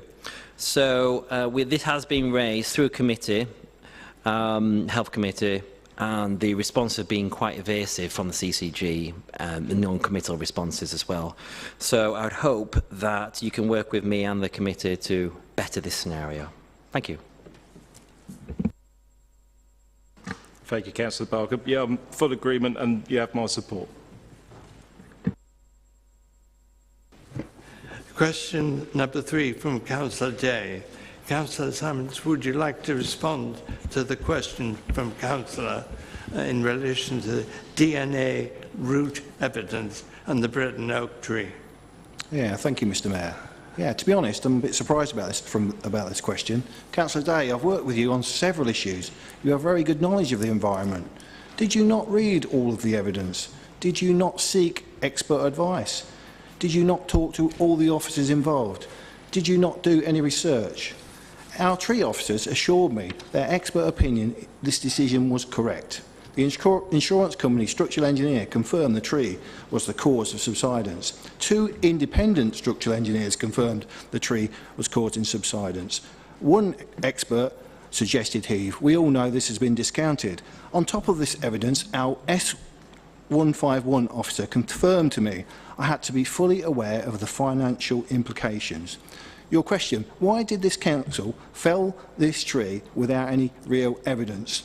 I think you know me well enough to know I would not have signed this decision without concrete evidence. This was the only course of action. For you to suggest no real evidence is beyond belief. I honestly thought you were better than that. I'm afraid you do disappoint me.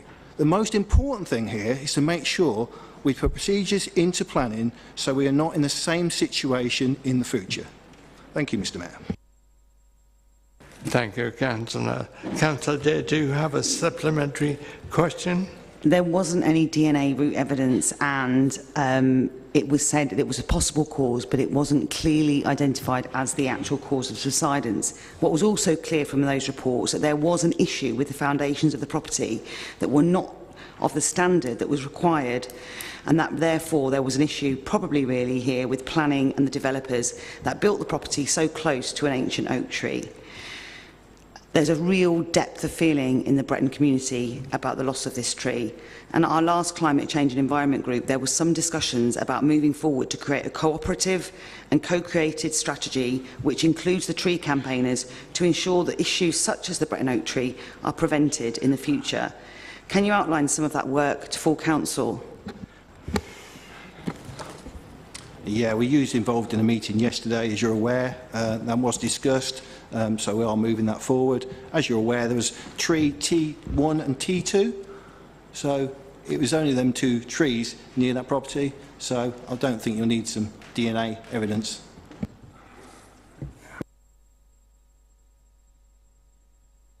Number 4 from Councillor John Fox. Councillor Allen, would you like to respond to the question from Councillor John Fox in relation to the market stalls? Thank you, Mr Mayor, and indeed thank you, Councillor Fox, for this question about the market stalls. The market kiosks are bespoke units unique to Peterborough. Their presence will add significantly, got that out in the end, to the look and feel of the city centre, and I strongly believe it will help increase footfall for other business users, businesses and retailers. I would emphasise the kiosk designs were in fact shared with our Communities Scrutiny Committee prior to construction and received full cross-party support from members, with the committee remarking on the high-quality, visually appearing construction they offered. I'm not sure, indeed, whether you were present on the committee when this was discussed, but it certainly went to scrutiny and was approved. I will acknowledge, however, that due to the high-end product we commissioned, it has not been straightforward to find a contractor that had the technical skills and capacity to produce the kiosks to a timescale that would allow the new market to open as swiftly after Northminster closed as we would have wished. As with any complex capital project, a contractor is reliant upon the supply chain of goods and materials being provided in a timely manner. The kiosks use a specific kind of wood that is both affordable and structurally sound to support the buildings. Regrettably, the supplier of the wood could not meet the timescales previously promised, and a shortage of materials has been common throughout the building industry over the last few months as the world recovers from the pandemic. It was not possible to substitute the specific wood for another material without compromising the structural integrity, cost and aesthetics. Whilst the delay is regrettable, the end product is something we can feel proud of. The kiosks are now nearly completed, as you will see by walking outside this building, and traders will shortly be fitting them out to their own requirements, ready for imminent opening, and alongside the new food hall providing a vibrant city centre market. Thank you, Mr Mayor. Thank you, Councillor. Councillor John Fox, do you have a supplementary question? Yes, Mr Mayor. Basically, I don't think the unit's design has much to do with the inability to factor in materials supply. Most people would think this is pretty basic stuff when it comes to contracts. I understand that while we wait for this wood, the traders are being paid thousands of pounds to do absolutely nothing. So how much is this contractual blunder, in my opinion, costing the taxpayers of this city each week, and what is the final total? My question is simple. Why did the administration close down the market before there was an alternative ready, so it would be a smooth transition from one location to another? Thank you, Councillor. Councillor Allen.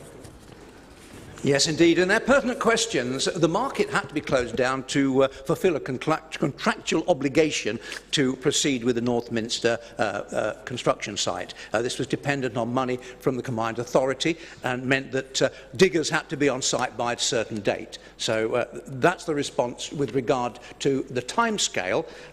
Your other point, I think, was about paying the market traders furlough, common term these days. It's only fair that because we couldn't get the project ready in time for their occupation, that we provide them some furlough money. The thousands of pounds you're talking about are a cumulative amount, not per trader, and I think each trader is on probably about £300 a week. Probably more than it needs to be, but fair's fair, and I think we're doing fair by the market traders. They are part of our new future for the city centre market, and we wanted to keep the good traders on side to proceed with us.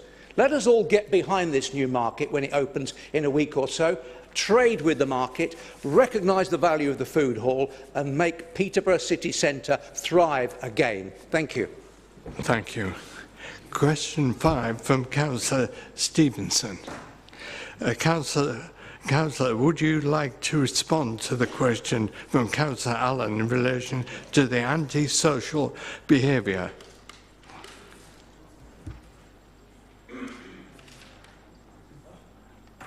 Councillor Allen needs to respond to me, Mayor. I'm Councillor Stevenson. I asked the questions. Well, thank you, Mr. Mayor. Is that correct? I believe I have to respond to Councillor Stevenson. Unless you'd like to respond to her own question. I'm a bit lost here. Yeah. Okay. Thank you, Councillor Stevenson. Our enforcement team currently operates 7 days a week between the hours of 8 a.m. and 8 p.m, where resourcing allows can be deployed within those times to meet ASB challenges. However, we do recognise there is demand outside of these hours, and we are currently reviewing options to improve this capacity. Where community issues become protracted, we work with members of the Safer Peterborough Partnership to direct activity via the City Problem Solving Group. This allows us to request support from all relevant services needed to jointly address community issues. This also provides for a more strategic approach to deal with issues such as drugs use, prostitution, and to consider wider preventative initiatives to reduce future crime. Where residents have ASB concerns, they are encouraged to report this either to the Council on the antisocial@peterborough.gov email address, or indeed report direct to the police on 101, so that patterns and emerging issues can be tracked and responded to. With regard to noise disturbance, our pollution team do not operate 24/7. However, that does not prevent evidence being gathered, which can be used to determine whether whether statutory notice nuisance has been caused. Evidence initially can be gathered by those suffering from the disturbance using log sheets provided by the Council. Officers will review these log sheets where necessary, supplement them with installing noise monitoring equipment. When a statutory nuisance is evidenced, an abatement notice is served, requiring the offender to stop the breach. Failure to comply with a notice can result in the seizure of equipment and/or the matter being put before the courts. Thank you. Thank you, Mr. Mayor. Yes, Councillor Stevenson, do you have a supplementary question? There was a typing error here. It wasn't my fault. You're forgiven, Mr. Mayor. It's okay. My new name is confusing people as well.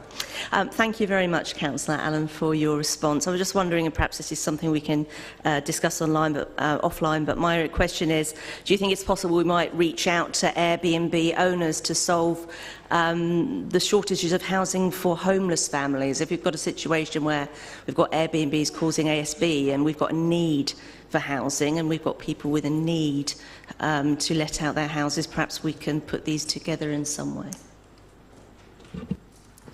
Thank you, Councillor Stevenson. Airbnb properties, if misused, can be a real torment to nearby neighbours. If we can explore possibilities to put them to a good practical use for homelessness, I think that's a great idea, and I will certainly take that forward to my housing colleagues.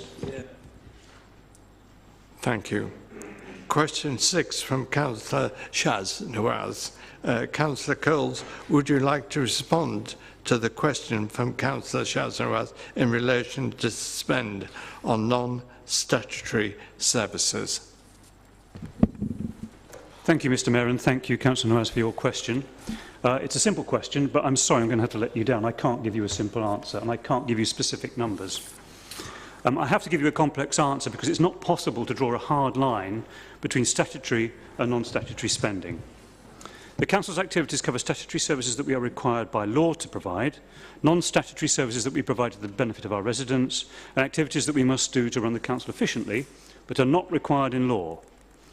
On top of that, we have staff whose duties are split between statutory and non-statutory functions, so it's extremely difficult to calculate how much of their time is spent on statutory as opposed to non-statutory activity. We run statutory services supported by non-statutory functions that make the service to our residents a high-quality, even gold standard service. What this means is that concentrating on just the non-statutory spend may mean you overlook potential savings that money is delivering to the statutory spend. A large proportion of services are categorised as statutory. From memory, there's something like, well, over 170 different duties that come from a raft of different pieces of legislation. However, decisions are able to be taken based on the level of need or risk these services present. i.e., in some cases, the Council may provide services over and above the base statutory requirement due to the impact on longer-term savings or because it has greater impact and return for our residents. One interesting example of this is in our early intervention and prevention type services. They could be classed as being outside statutory services. However, these are the services that in the long term prevent people from going into more expensive long-term care, usually in adult social care or children's social care, and thereby save us a great deal of money. There are some services not categorised as statutory like finance, but staff working in the finance team have some statutory duties, for example, completing the statement of accounts, which need to be fulfilled. Support services generally like finance, ICT, legal and human resources and transactional services may not fit the statutory services analysis directly, but are required to ensure all council services are able to function efficiently and effectively. So I apologise for not giving you a simple, clear number on this occasion, but that explains how difficult it is to separate non-statutory, statutory and required spending. Thank you, Mr Mayor. Thank you. Councillor Shaznawaz, do you have a supplementary? I did, Mr Mayor, but because I don't have a number, I think my supplementary question won't be appropriate, but I do have another one you'll be pleased to hear. Being in finance, Councillor Coles, I'm sure you'll appreciate it's very important that we're able to break down different areas of costs and look at those implications.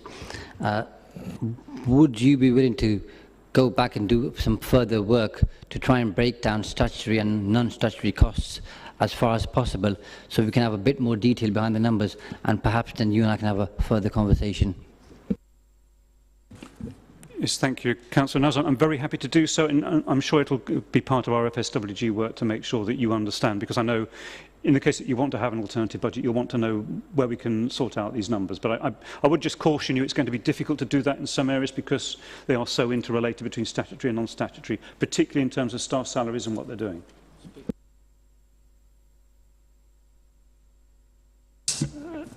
Seven from Councillor Hemraj. Councillor Saresi, would you like to respond to the question from Councillor Hemraj in relation to Steph and Phillips and the St Michael Gate situation? Thank you, Mr Mayor. Thank you, Councillor Hemraj. Ultimately, of course, it will be for Steph and Phillips or the individual owners of the properties at St Michael's Gate to decide how these properties are used after our agreement comes to an end. Of course, there is a risk that the properties will be used by other councils for their homeless households. A fact we knew when we took the properties on and which did play a part in our decision making back then. However, if the properties are used in this way, we will attempt to work with Stephen Phillips to minimise the impact on our local services. Thank you, Mr Mayor. Yes. Does the councillor have a supplementary? No, you've already answered my question. Thank you. Thank you. Okay. Question 8 is from Councillor Imtaz Ali. Councillor Saresi, would you like to respond to the question from the Councillor Imtaz Ali in relation to HMOs and the Article 4 directive? Thank you, Mr Mayor. Thank you, Councillor Imtaz Ali. Work has been undertaken to assess the issues, their scale, and how these are distributed across the city, and as part of the work to consider the potential justification for an Article 4 direction.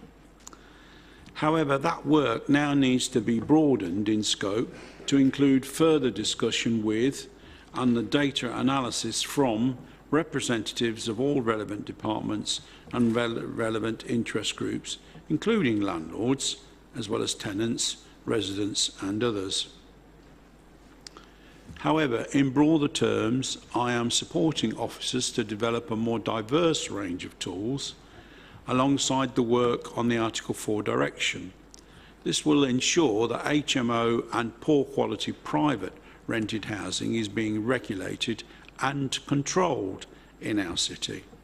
This is likely to include a review of licensing options, landlord accreditation schemes, use of existing civil penalties, and charging structure where enforcement action is necessary. Officers, of course, will bring proposals forward through the scrutiny process, and implementation will be before the end of the financial year, wherever it possibly can be. Thank you, Mr. Mayor. Ali is not present. There will be no supplementary question. Question 9 from Councillor Sanford. You were passing a note. What does that? It's in relation to a subsequent item. Okay, yeah. Councillor Fitzgerald, would you like to respond to the question from Councillor Sanford in relation to live streaming of council meetings? Oh, thank you very much, Mr. Mayor. Thank you, Councillor Sanford, for the question. Back in October 2021, you might recall live streamings meetings was discussed at group leaders meeting, which you would have been at. As stated at that meeting, I was happy for all meetings to be live streamed if there was no additional cost to the council. We did agree to immediately live stream any meetings that were deemed to be of high public interest, which we continue to do. Officers were then tasked with looking at costings for live streaming all meetings and options to purchase equipment to hold hybrid meetings. Officers have confirmed that to live stream a meeting costs £150 a meeting, which is what we currently pay for planning and cabinet. As there are 16 scrutiny meetings and 2 joint meetings left in this municipal year, the additional cost as now would be £2,700 plus VAT, but probably is likely to be higher than that if we adopted that from a full year.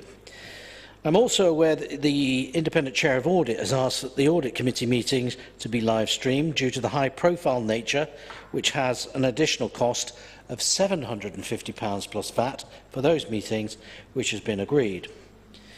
Officers, at my recommendation, purchased 4 meeting owls for those that have experienced them so far, and I believe most recently there's been further equipment added to aid the facilitation of meetings using that technology.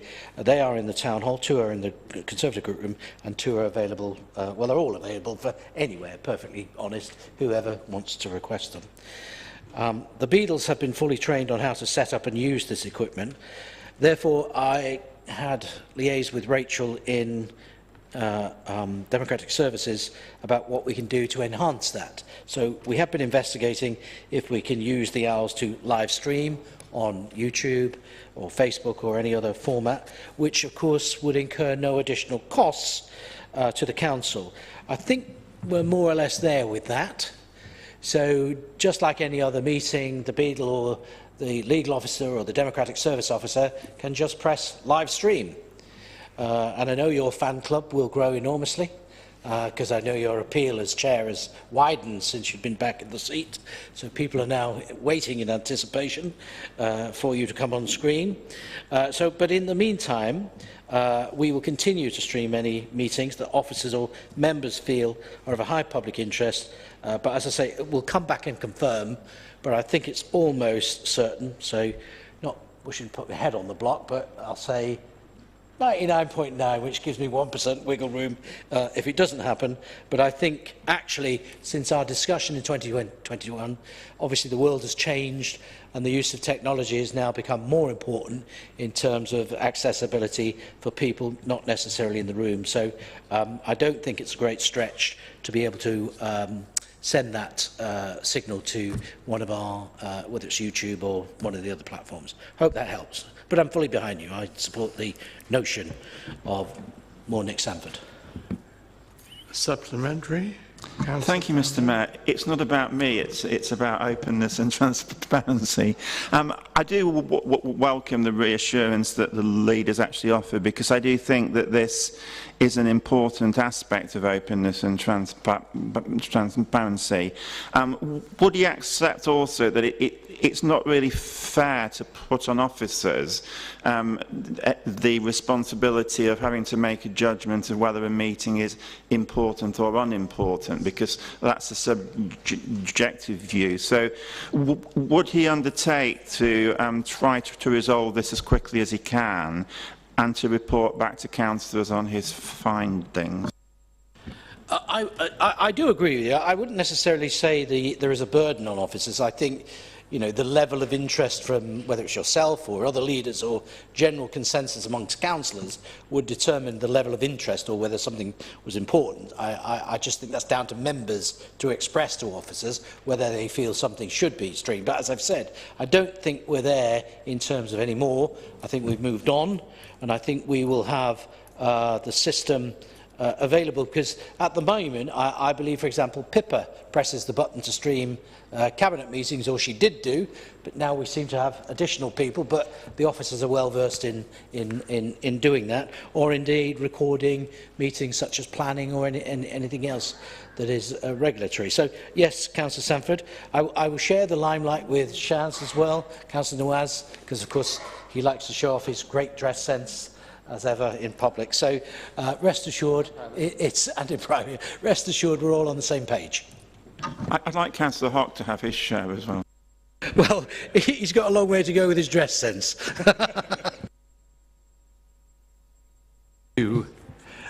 Question 10 from Councillor Wiggins.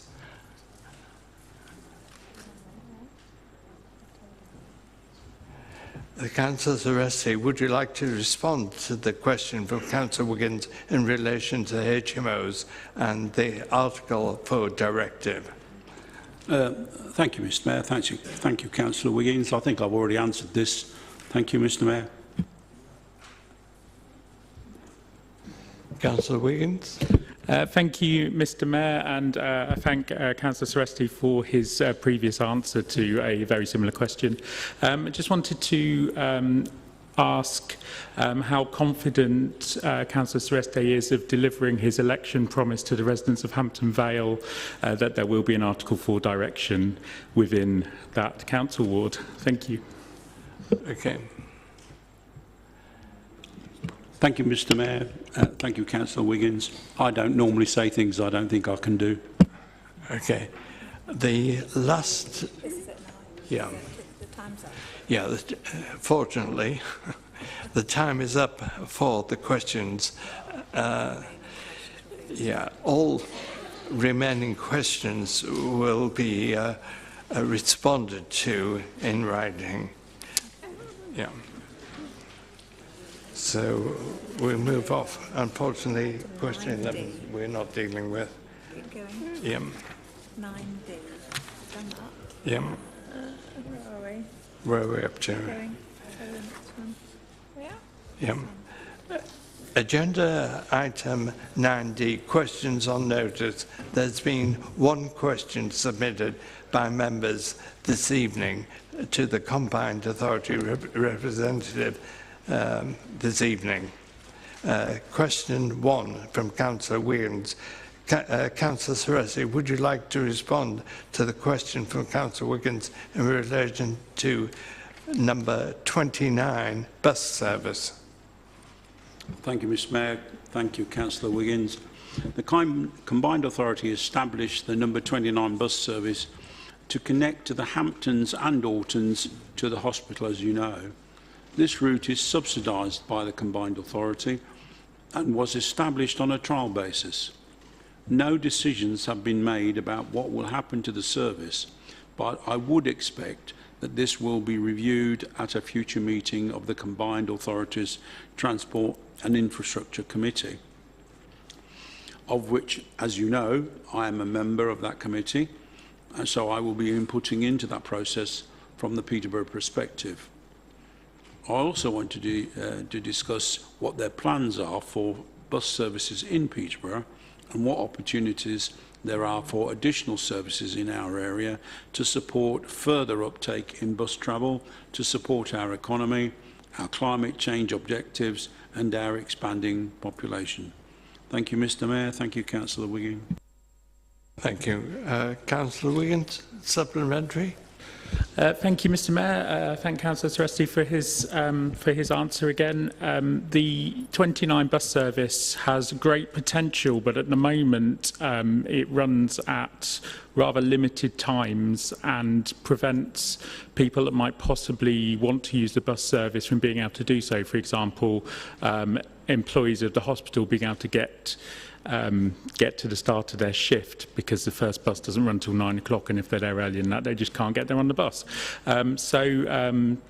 I know this was raised by Councillor Burbidge and others in the Transport Plan Joint Scrutiny meeting. I hope Councillor Seresti will join us in pressing for this service to be improved so that we can maximise the benefit of it. Thank you, Councillor Wiggin. If you drop me a note, I will be happy to look at that and take it with me when I go to the next committee meeting. Thank you. Agenda item 10A, Audit Committee Recommendations, Annual Audit Committee Report. Yep. Agenda item 10A is in relation to the Annual Audit Committee Report and can be found in the agenda pack. Councillor Sainsbury, would you therefore like to move the recommendation? Thank you, Mr Mayor. At its meeting on 21st of March 2021, the Audit Committee considered its annual report outlining the work and items considered by the committee in 21-22. Members will be aware that at the full council meeting in December 21, that it was agreed to appoint 3 independent members of the Audit Committee, of which one was to be chair as a result of the recommendations from SIPFA following a review of the workings of the Audit Committee. Over the course of the past 6 months, the new chair and independent members have greatly contributed to the work of the Audit Committee and have provided a valuable, constructive friend to both members and officers. Although a lot of work has been done, there is still more for the committee to achieve in the forthcoming months. The report in front of members this evening has undergone some transformations to engage all members of the council. The report shows key information relating to the committee, its achievements during the year and key targets going forward. It will be imperative that the committee continues to effectively scrutinise the governance and financial arrangements in place across the council. The report is presented to the Council to raise the awareness of the works of the committee in scrutinising and challenging the processes in place to govern the organisation. As the year progresses, I look forward to the committee enhancing their skills and knowledge through training and working closely with officers to improve the standards of audit, ensuring the Council's audit functions are fit for purpose and that no stone is left unturned. I hope the committee will be effective in these challenging times. I therefore recommend that the Council notes the work undertaken by the Audit Committee. Thank you. Can I call upon Councillor Nawaz? Will you second the recommendation and either speak now or reserve your right to speak later in the debate? I'll reserve my right to speak, Mr Mayor. Happy to second. Can I call upon any other speakers? Agree? Councillor Day wants to speak.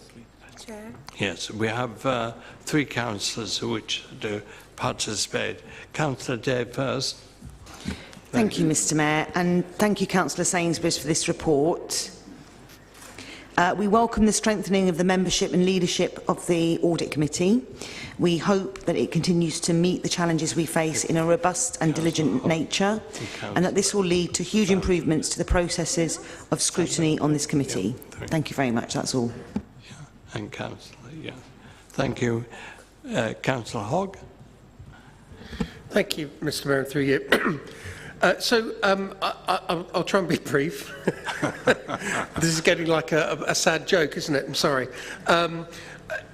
So I spent some time on the Audit Committee maybe a couple of years ago now, But since then, the Honourable Deputy Mayor has taken over as our rep on that committee, and our group is getting some very good reports back from that committee that what has been maybe criticised in the past by various reports, that the committee now seems to have the teeth it needs to ask the searching questions that need asking, specifically coming from those independent members that have augmented the committee.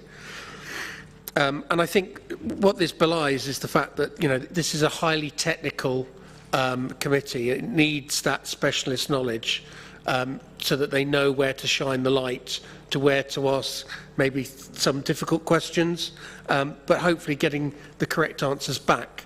And I think that's certainly the case up to now. So I would hope that DLUC, whoever's in charge today, it seems to change almost on a weekly basis, that the minister will be glad to see that that we are now taking audit very seriously, and that some good work is being done on that committee. So I'm happy to vote for this this motion.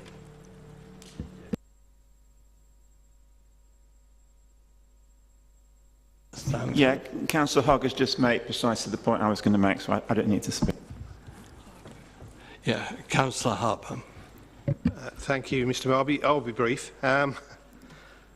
When I first started, and I'm sure others have been through this, when councillors start and they get onto the Audit Committee, there's quite a bit of fear there because you're in a room with some real financial experts and you probably don't feel worthy, and certainly you didn't feel skilled enough to ask the right type of questions. I think having this, SIPFA having the skills analysis and actually looking where members can learn and how they can scrutinise properly is a great thing, and hopefully the reports, etc., are a lot easier to understand and read through. And yes, certainly we would endorse this as Peterborough First as the right thing to do to have effective audit. Thank you, Mr. Mayor. We have the audit paper here a little bit confused. Yeah. Okay. It looked like we jumped from yeah. Just to finish this question off, call one more speaker. Amjad Iqbal. Yeah, Amjad Iqbal. Thank you, Mr. Mayor. I also had the opportunity to be a part of the Audit Committee. I found the panel very useful. They raised very good points, which we could, as members, capitalise on them. The meeting we had last time was very interesting, and I was able to ask many questions based on their foundation. I really welcome that. And on top of that, the training we had, that was really good. I think we need more training. A lot of work needs to be done, but I think we're on the right track to hold the administration accountable. Thank you. Thank you. And now it's Councillor Shaz Nawaz. Thank you, Mr. Mayor. I'll say a few words because I think it's important. Having served on the Audit Committee previously, and now there is a marked difference in terms of the quality of the conversations and questions.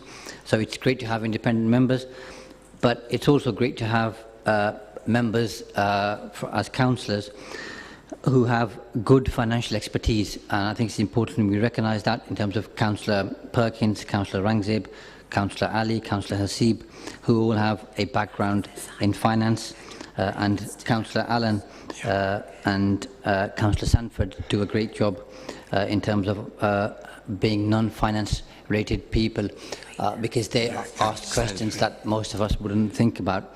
And Mr. Mayor, I have no idea why I'm on that particular committee. I think I got the short straw somehow, but I think the committee has improved, and it's good to see that. Thank you. Thank you. Could we move to Councillor Sentry? Would you like to sum up? I have nothing further to add, thank you. Okay, then we'll move to the vote. Is that Oh, agreed, members? Yeah. Agreed. Yeah, I think it's 8 o'clock coming up. We'll have a break for 10 minutes? 10 minutes? Is that agreed? Yeah, thank you.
Yeah, please be seated.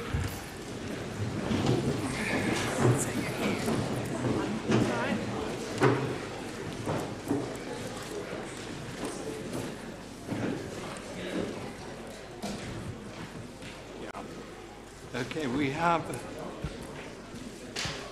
agenda item 10B, Constitution and Ethics Committee recommendation, budget and policy framework. My deputy will have a few words about alterations here. Thank you, Mr. Mayor. As chair of the Constitution and Ethics Committee, it falls to me to propose the adoption of the revised budget and policy framework procedure rules. Following a review at the Constitution and Ethics Committee, I bring this document to you. This report will mean that the Council's Constitution will be updated to take on board feedback that we've received from councillors, officers and the members of the Independent Improvement Panel. All of these things were previously reported in a report to Cabinet in April, in a report from the Council's Chief Finance Officer. In brief, what is proposed, there is a revised timeline to ensure the setting of a balanced budget in a timely way. One of the main features that it's introducing is, rather than having the main budget meeting at the beginning of March, it now has to take place before February the 25th, and I believe the date proposed next year is February the 20th. It also the changes also strengthen the role of the Financial Sustainability Group to oversee not just the budget, but all aspects of the Council's improvement plan. And it also improves the process if members wish to put forward amendments to the budget, or if they wish to put an alternative budget forward. These changes are important to support the Council's pursuit of financial sustainability. And so I am going to propose that we adopt them. What I want to do, though, is to seek the leave of Council to enable the Chief Legal Officer, in conjunction with the Head of Finance, to make certain minor changes to the text, because what paragraph 4.5 is proposing is to have a procedure where, if there are any amendments to the budget, they need to be notified to the Chief Finance Officer 10 days in advance of the council meeting. But any changes that are proposed to other policies that aren't part of the budget would need to comply with the normal standing orders. Now, we've actually had a look at paragraph 4.5, and that is the intention, but the phraseology doesn't quite reflect that. So, so with that slight change, I would like to propose that this policy be adopted by the council. Councillor Fitzgerald. Yes, Mr. Mayor. Happy to second and reserve my right to speak, but I hope there's no debate. Yeah. We'll see. Is it agreed? Good. Oh, there we go. Agreed. Agenda item 10C, Constitution and Ethics Committee recommendations, civic protocol. Agenda item 10C is in relation to the civic protocol report and can be found in the agenda pack. Councillor Sanford, would you therefore like to move the recommendations? Yes, thank you, Mr. Mayor. I'd also like to move this in my capacity as Constitution and Ethics Committee Chairman. I I would like to move the recommendations in respect of the civic protocol that were agreed at the Constitution and Ethics Committee. There are a number of changes that have been made. One of the changes is to make amendments to the language to make it more gender neutral. There are changes to reflect changes in officers' job titles. There are changes to the information about the civic procession. There's also a change to where it talks about the public buildings, because the previous version didn't refer to San Martin House, so that needs to be incorporated. There's also the insertion of the references to the honorary alderman, because the previous version didn't fully reflect how honorary aldermen are chosen and appointed. And there's also an insertion of a reference to the mayor's car, to bring that in accordance with the council's carbon management plan. There's also an insertion with giving the mayor some discretion as to where and when he wears the civic insignia. One final point, which is a significant change, and so I do think I need to highlight this, is that it is proposed that the Constitution and Ethics Committee take on the responsibility of the former honours panel. And the committee will have delegated responsibility for this.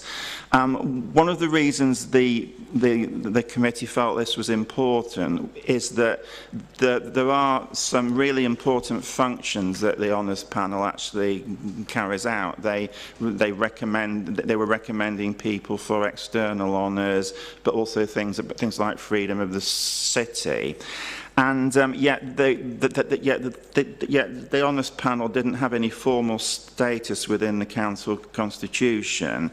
So we think this proposal actually gives the honours responsibility to a full committee of the council, which does have a direct reporting line to full council. So we think this is important in terms of improving openness and transparency. So I would like to propose these proposals to the council. Thank you. Councillor Fitzgerald. Yeah, again, happy to second. I'll reserve, but if there's no debate, I'm happy with that either. Is it agreed? Councillor Hiller. Yes, thank you, Mr. Mayor. And I absolutely welcome the proposal. I think it's a particularly efficient, a particularly accountable way of delivering these accolades to not only the citizens of this city through the Civic Awards programme, which I've personally been involved in since its inception, some 8-9 years now, and the awards that we give with regard to notable folk such as Gillian Beasley, our previous chief executive with Freedom of the City, John Holdridge. I mean, but I would query the lack of accountability of the honours panel.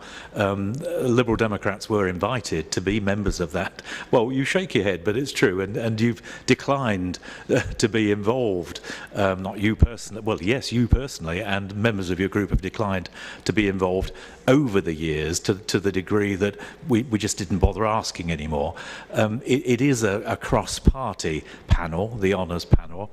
We are accountable because all of our decisions, Councillor Sanford, you'll be aware, are ratified by full council. We don't make the decisions, we make the recommendations. So let's get that quite clear.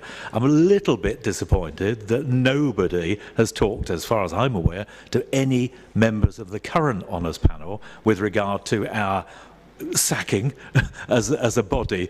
Having said all that, I just correct you on a couple of things that you've said, but I absolutely support the proposal that you're putting forward.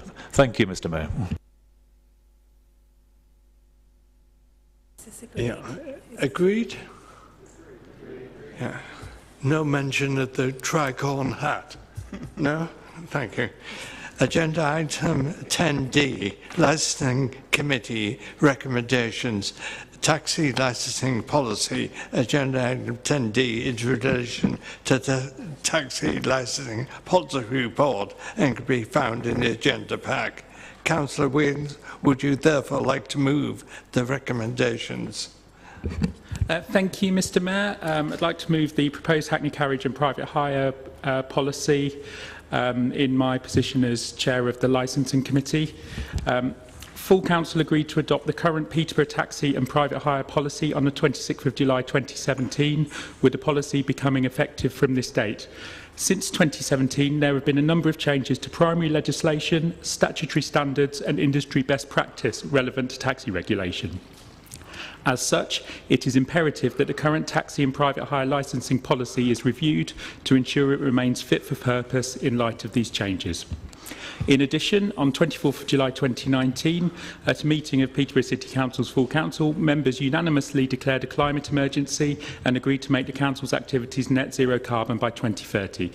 The motion commits the council to achieve 100% clean energy across its buildings and services by 2030 and ensuring that all strategic decisions, budgets and approaches to planning decisions are in line with a shift to zero carbon across the entire city by 2030. In formulating the proposed policy, consideration has been given to local circumstances and requirements, the Department for Transport's best practice guidance, the Department for Transport's statutory taxi and private hire standards, published July 2020, and Institute of Licensing's guidance on suitability, April 2018. The policy changes centre around three primary areas, those being, firstly, adopting the revisions in policy as recommended by the Department for Transport statutory standards issued in 2020. Secondly, changes to the vehicle age and emission standards to reduce the life in trade for petrol and diesel vehicles.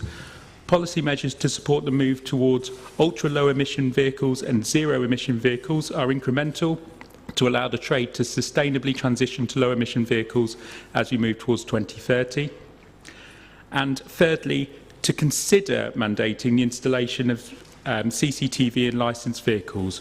I'd just like to make it clear to members that that is to have a consultation on this and not to implement it now, as has been reported by the Peterborough Telegraph. So on the 7th of July, the Licensing Committee considered the proposed Hackney carriage and private hire policy responses to consultation and adoption of final policy and implementation. The committee resolved unanimously to recommend the policy to Council for approval, subject to agreed amendments. These recommendations can be found on page 111 of your information pack. There are 8 recommendations, plus then the recommendation to accept the new policy in full. I'd just like to thank the Licensing Committee for their scrutiny of the recommendations. The taxi trade, both Hackney and private hire, 137 responses to the consultation were received, which compared with our budget consultation, which only got 40, is quite remarkable, and also for attending the meeting to give their views. To our licensing officers who have done a brilliant job in putting this policy together and explaining parts of it to members of the committee, and also our democratic service officers for guiding me through the meetings, which had the potential to be very difficult, but with their support I was able to get through very well. So yeah, happy to propose this amended policy to Council. Okay, thank you. Councillor Sandra Bond, will you second the recommendations? Yes, Mr. Mayor, I'm happy to second this recommendation and reserve my right to speak later. Thank you. Is this agreed? Okay, good. Pass on to agenda item 11, questions on the executive decision made since last meeting. I think there's the warning here to members. Can we assume you've read it?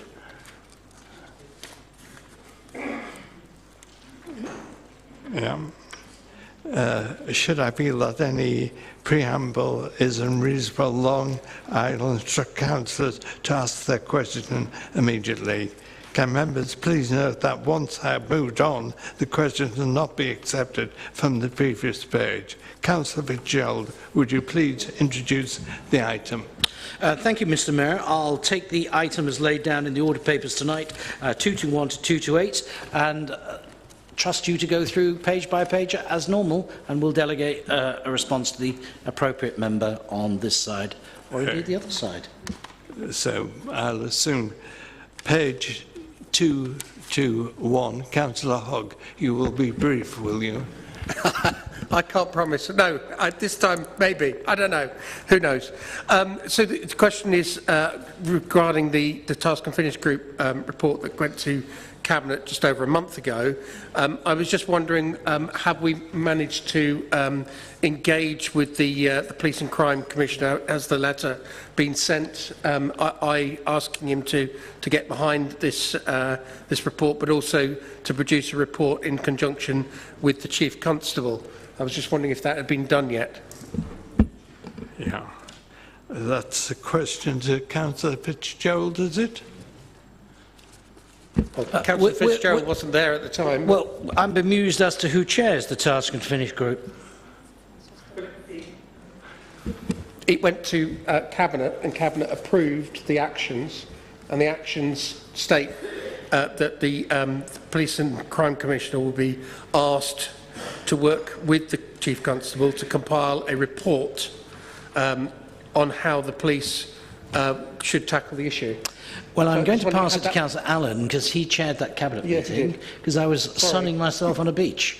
You were. So, Councillor Allen? I can't update you. I haven't got that information before me, but I will report back to you offline, certainly. And we do need to hold the feet to the fire to get some action. Thank you. Yeah.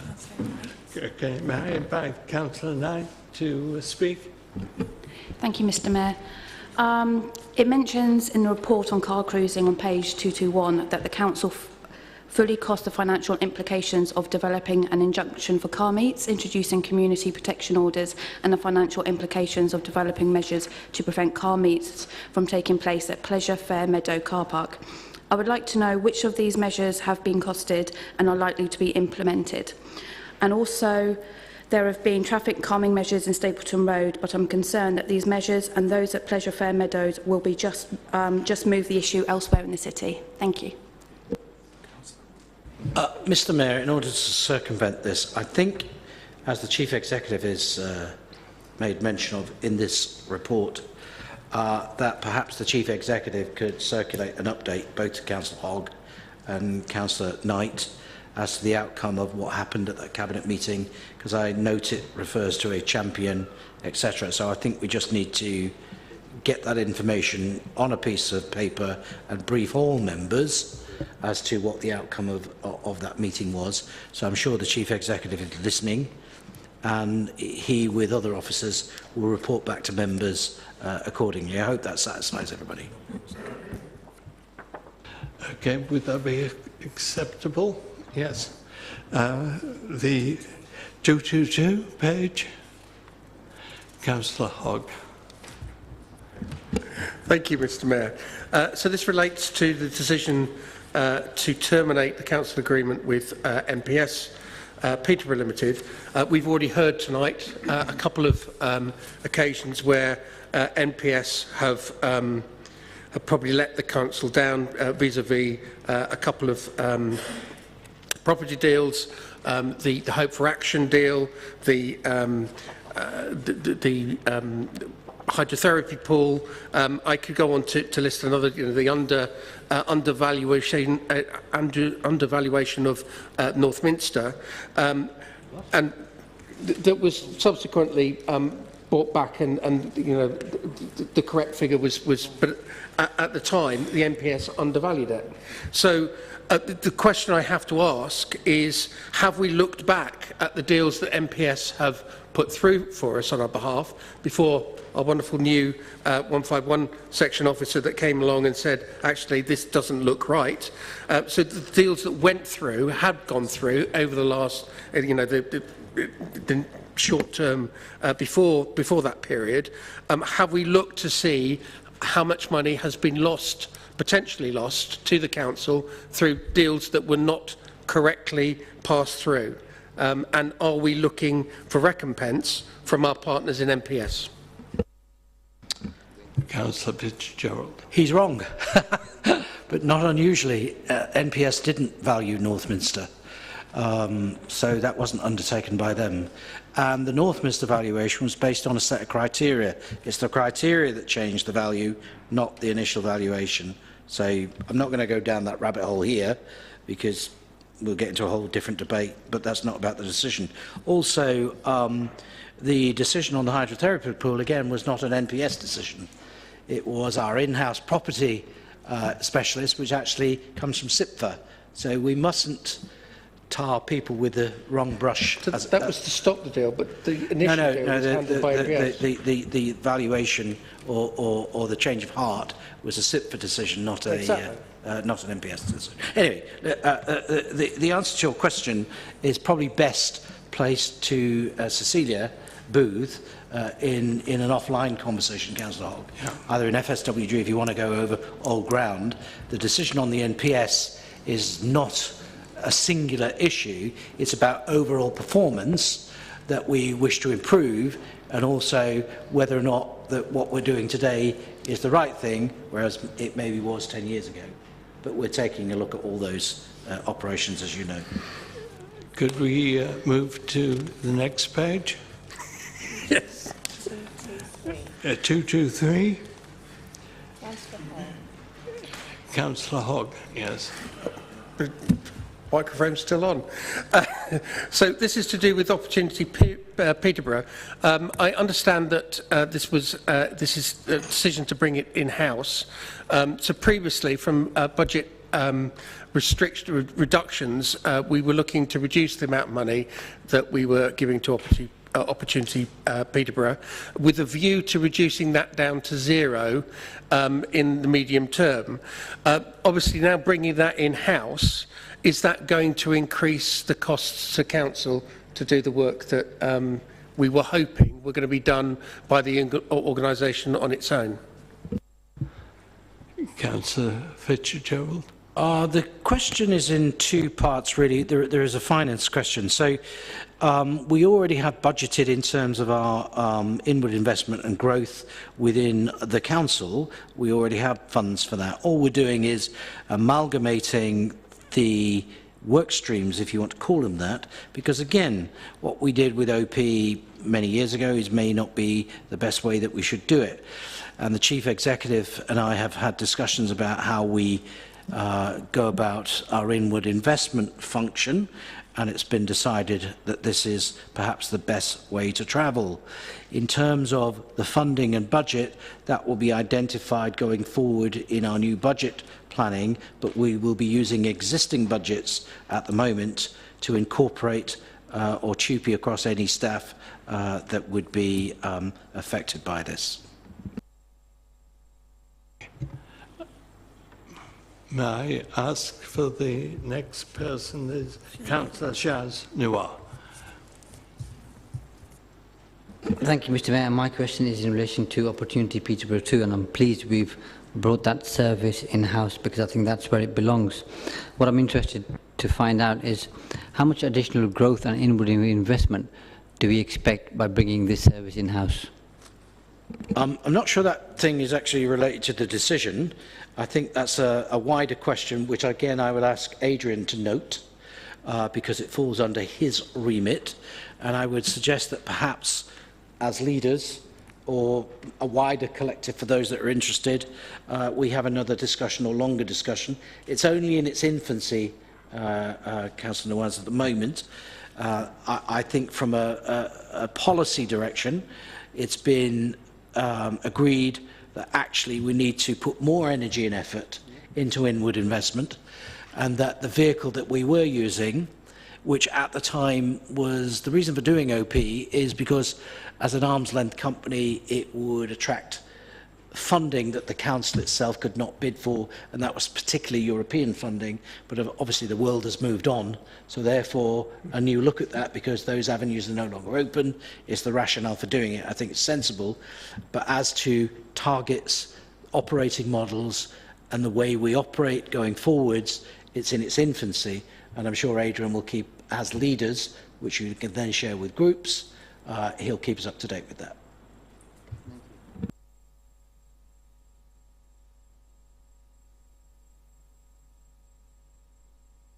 Councillor Hemraj. Thank you. Now the government has announced the NJC pay award, medium financial term on page 224. Now that the government has announced the NJC pay award of 4.4% and the council had budgeted 3% until 2026, will the budgets be looked at again to include the 4.4%? Thank you. I'm happy that Councillor Coles answers that, Mr. Mayor. Thank you, Councillor Hemraj. It's under constant review, as you might expect, so that those figures will change as and when particular agreements come to notice. Thank you.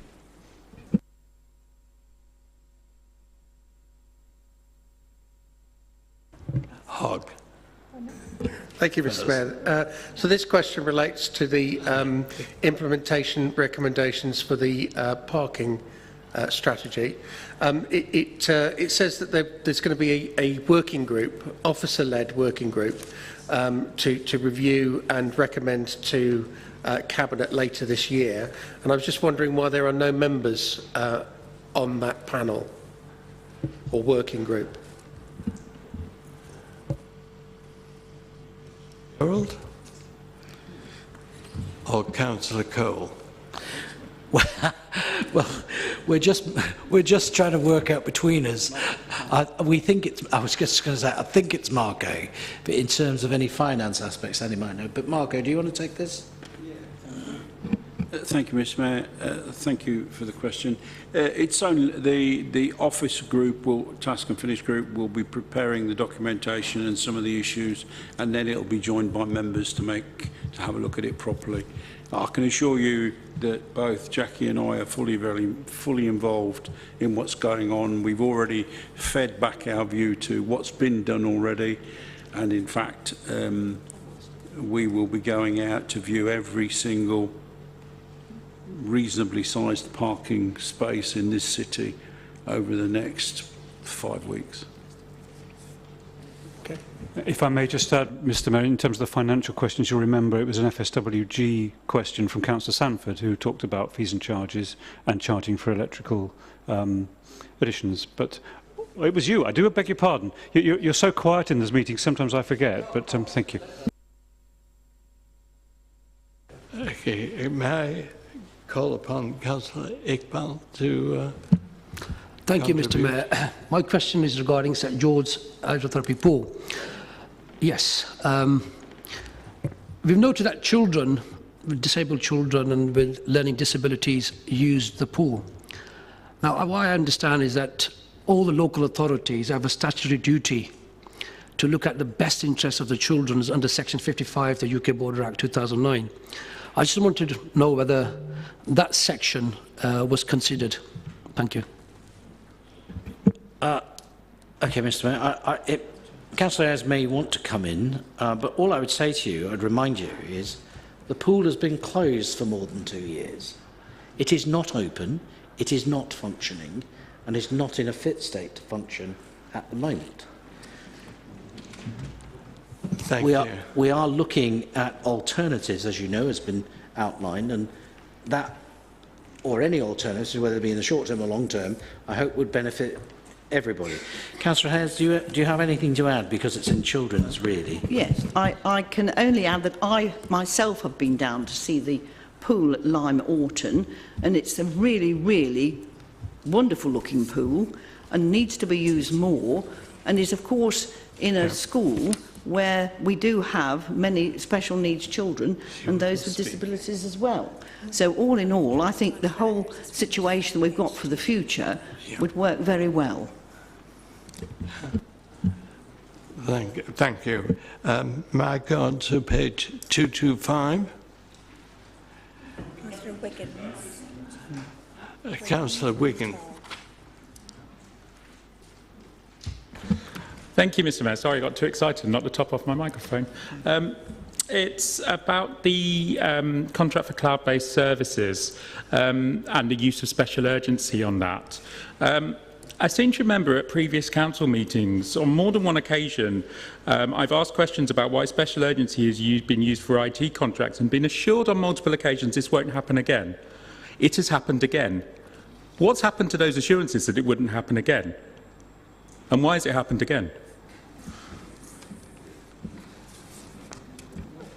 And that is a question to Councillor Fitzgerald.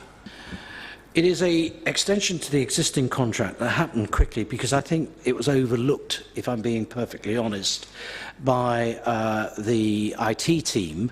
So therefore, it had to be done quickly, otherwise it would have put the council at greater risk. One can never say never again. You always strive and do your very best, both as councillors and officers, but I would remind everybody that we're all only human and people do make mistakes. But fortunately, in this case, the mistake was rectified quickly, but it needed to be done and action quickly. So there are always going to be occasions where things need to happen under emergency or a decision notice, and this was one of those occasions. We try to limit them and nobody wants to do them, but unfortunately it was necessary, otherwise it placed the council at further risk. Councillor Hogg. Okay. And 226. No questions? Oh, yes. Councillor Stein. Yes. I wish to ask a question about the Breton tree. We've actually had there was a question from Councillor Nicola Day earlier on, and I just want to preface my question by saying that I absolutely endorse the view that we need to move forward, and Councillor Simons referred to a very positive meeting between Woodland Trust and Mr Chapman and the chair of the Climate and Environment Committee, at which we're talking about developing a policy. But I just want to ask a question, because it was stated by Councillor Simons that there is definitive proof that the Breton tree was responsible for the subsidence. Can I just quote paragraph 2 at the top of page 226?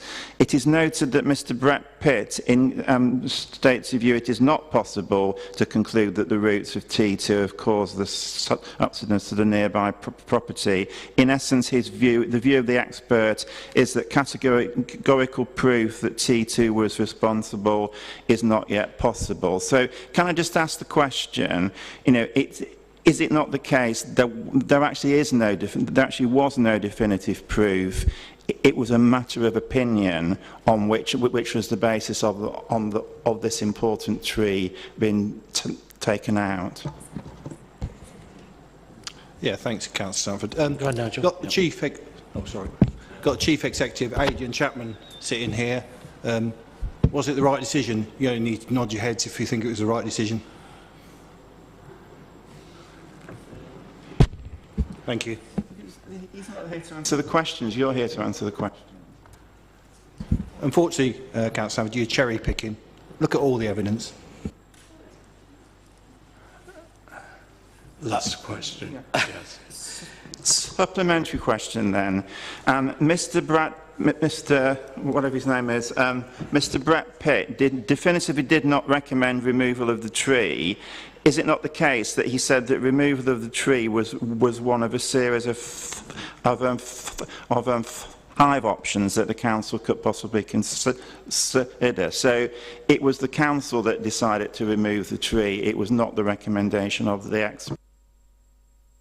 Mayor, to move this on, the overwhelming recommendation, not everybody's recommendation, was to remove the tree. And the council took the overwhelming recommendation I know that somebody didn't agree with that. I know that many people didn't agree with it, but overwhelmingly the advice was to remove it, and that's the decision that was made, which we're talking about.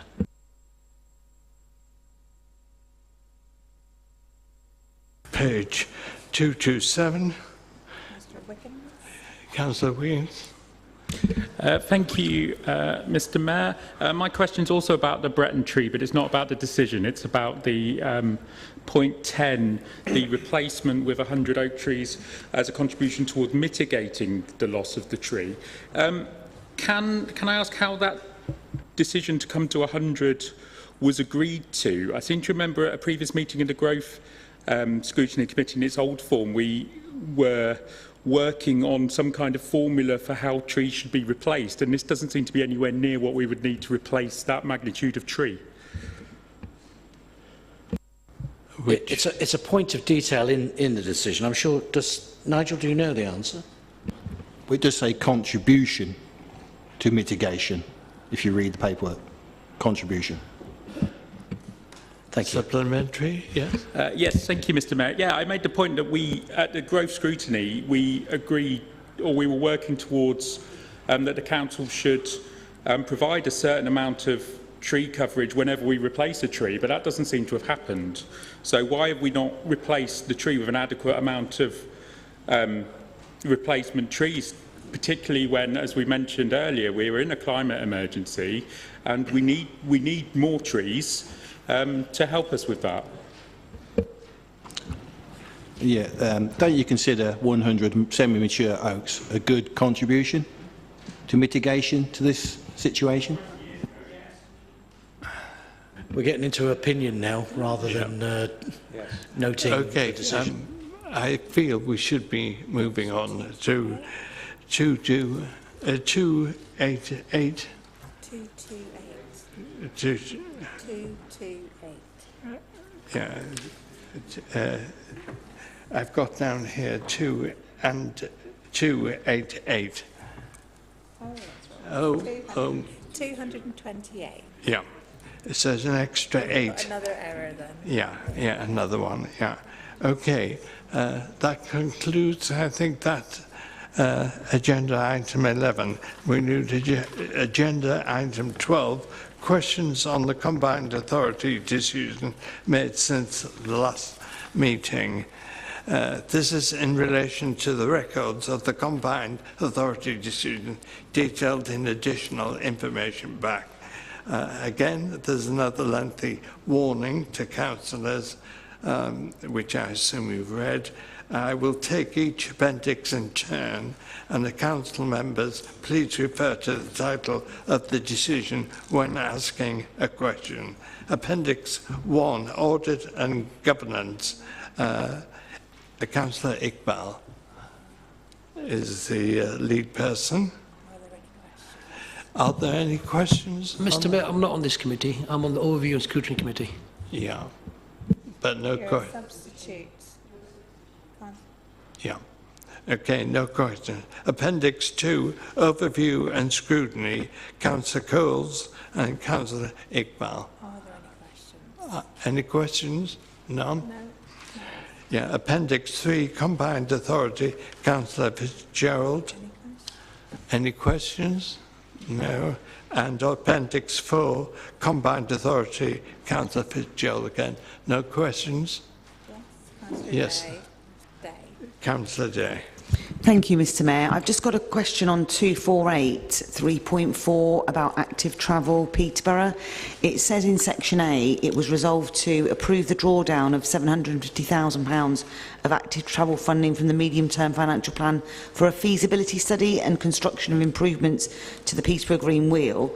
I just wondered why we're asking the Combined Authority for funding to improve the Green Wheel and not for our local cycling and walking infrastructure plan routes. The Green Wheel does need improvement, but predominantly it's generally for leisure and recreation use. And I wondered, I'm not sure how much it will help with our local transport ambitions. And yeah, I wasn't quite sure what the feasibility study meant, so I just wondered why the LC WIP wasn't included in that. Thank you. The recommendations for what projects went forward in this, in what is often a complex funding formula and political minefield, is probably best addressed to Lewis Banks and Charlotte Palmer. So I would suggest that perhaps seeking an offline briefing with them as to why those two particular things went forward, because I can assure you we've put other things forward that have been declined. So it's a question of sometimes matching the funding pot to the projects. So I think in that particular one, we had the green wheel and indeed the contribution to the bridge. Whereas today, for example, there was more money today, a drawdown of, £750,000, of which none of it is coming to Peterborough. And there's some debate about that in terms of they're all Cambridge-centric projects. And there was some discussion about whether the GCP should be paying for some of them, freeing up more money for projects elsewhere. But I know that other members, constituent members of the Combined Authority are disappointed. I think the relevant question today was asked, or it's fleshed out, why have the Combined Authority done so badly in terms of the amount of funding it has received?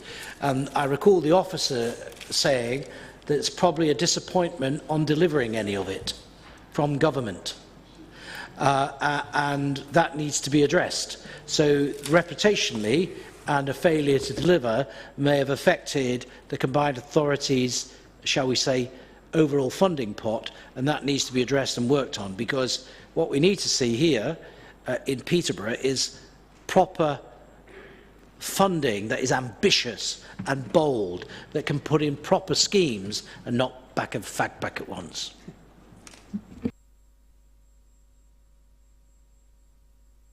No, thank you. Thank you for the answer. With that, yes, agenda item 13, motions on notice. Councillor Yazin, I understand that you do not intend to move your motion outlined in the agenda. In this case, we will now move on to the next agenda item. Agenda item 14A, Children and Education Scrutiny Committee, appointment of a Vice Chair. Agenda item 14A is in relation to the appointment of the Vice Chair to the Children and Education Scrutiny Committee. Councillor Shabnawar, would you therefore like to move the recommendation? Yes, Mr. Mayor, I would like to move the recommendation. Yeah. Councillor Iqbal, would you second the recommendation? Yes, Mr. Mayor, I'm happy to second the recommendation. Reserve your right to speak. Yeah. That's correct. Any other speakers? To move to the vote. Move to the vote on that? Agreed? No, it's not agreed. We need to move to the vote. Oh, move to the vote. Yeah.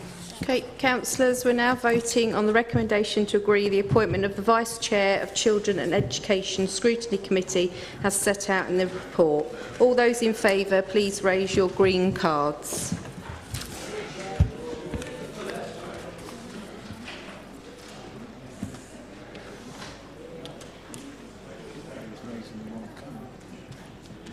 Abstaining. All those against, it's red, please. No? Any abstentions?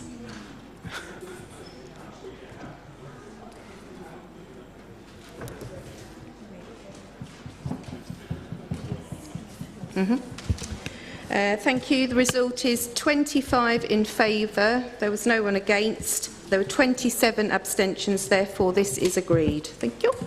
Okay. Agenda item 14B, is that correct? Yeah. Revised political proportionality and committee allocation. Councillor Day, would you therefore like to move the recommendations? Yes, yeah, I'm happy to move this recommendation. Thank you. Yeah, Councillor Knight would support you. Yes, I'll second. Yeah. Is agreed? Yeah. That's the end of the meeting. It's just this line. Yeah, thank you for this is the end of the meeting. You would like to say something, Councillor Hogg? Briefly. Yeah. Yeah. May I invite you all to the Mayor's Parlour for some light refreshments, which are being provided by the Deputy Mayor.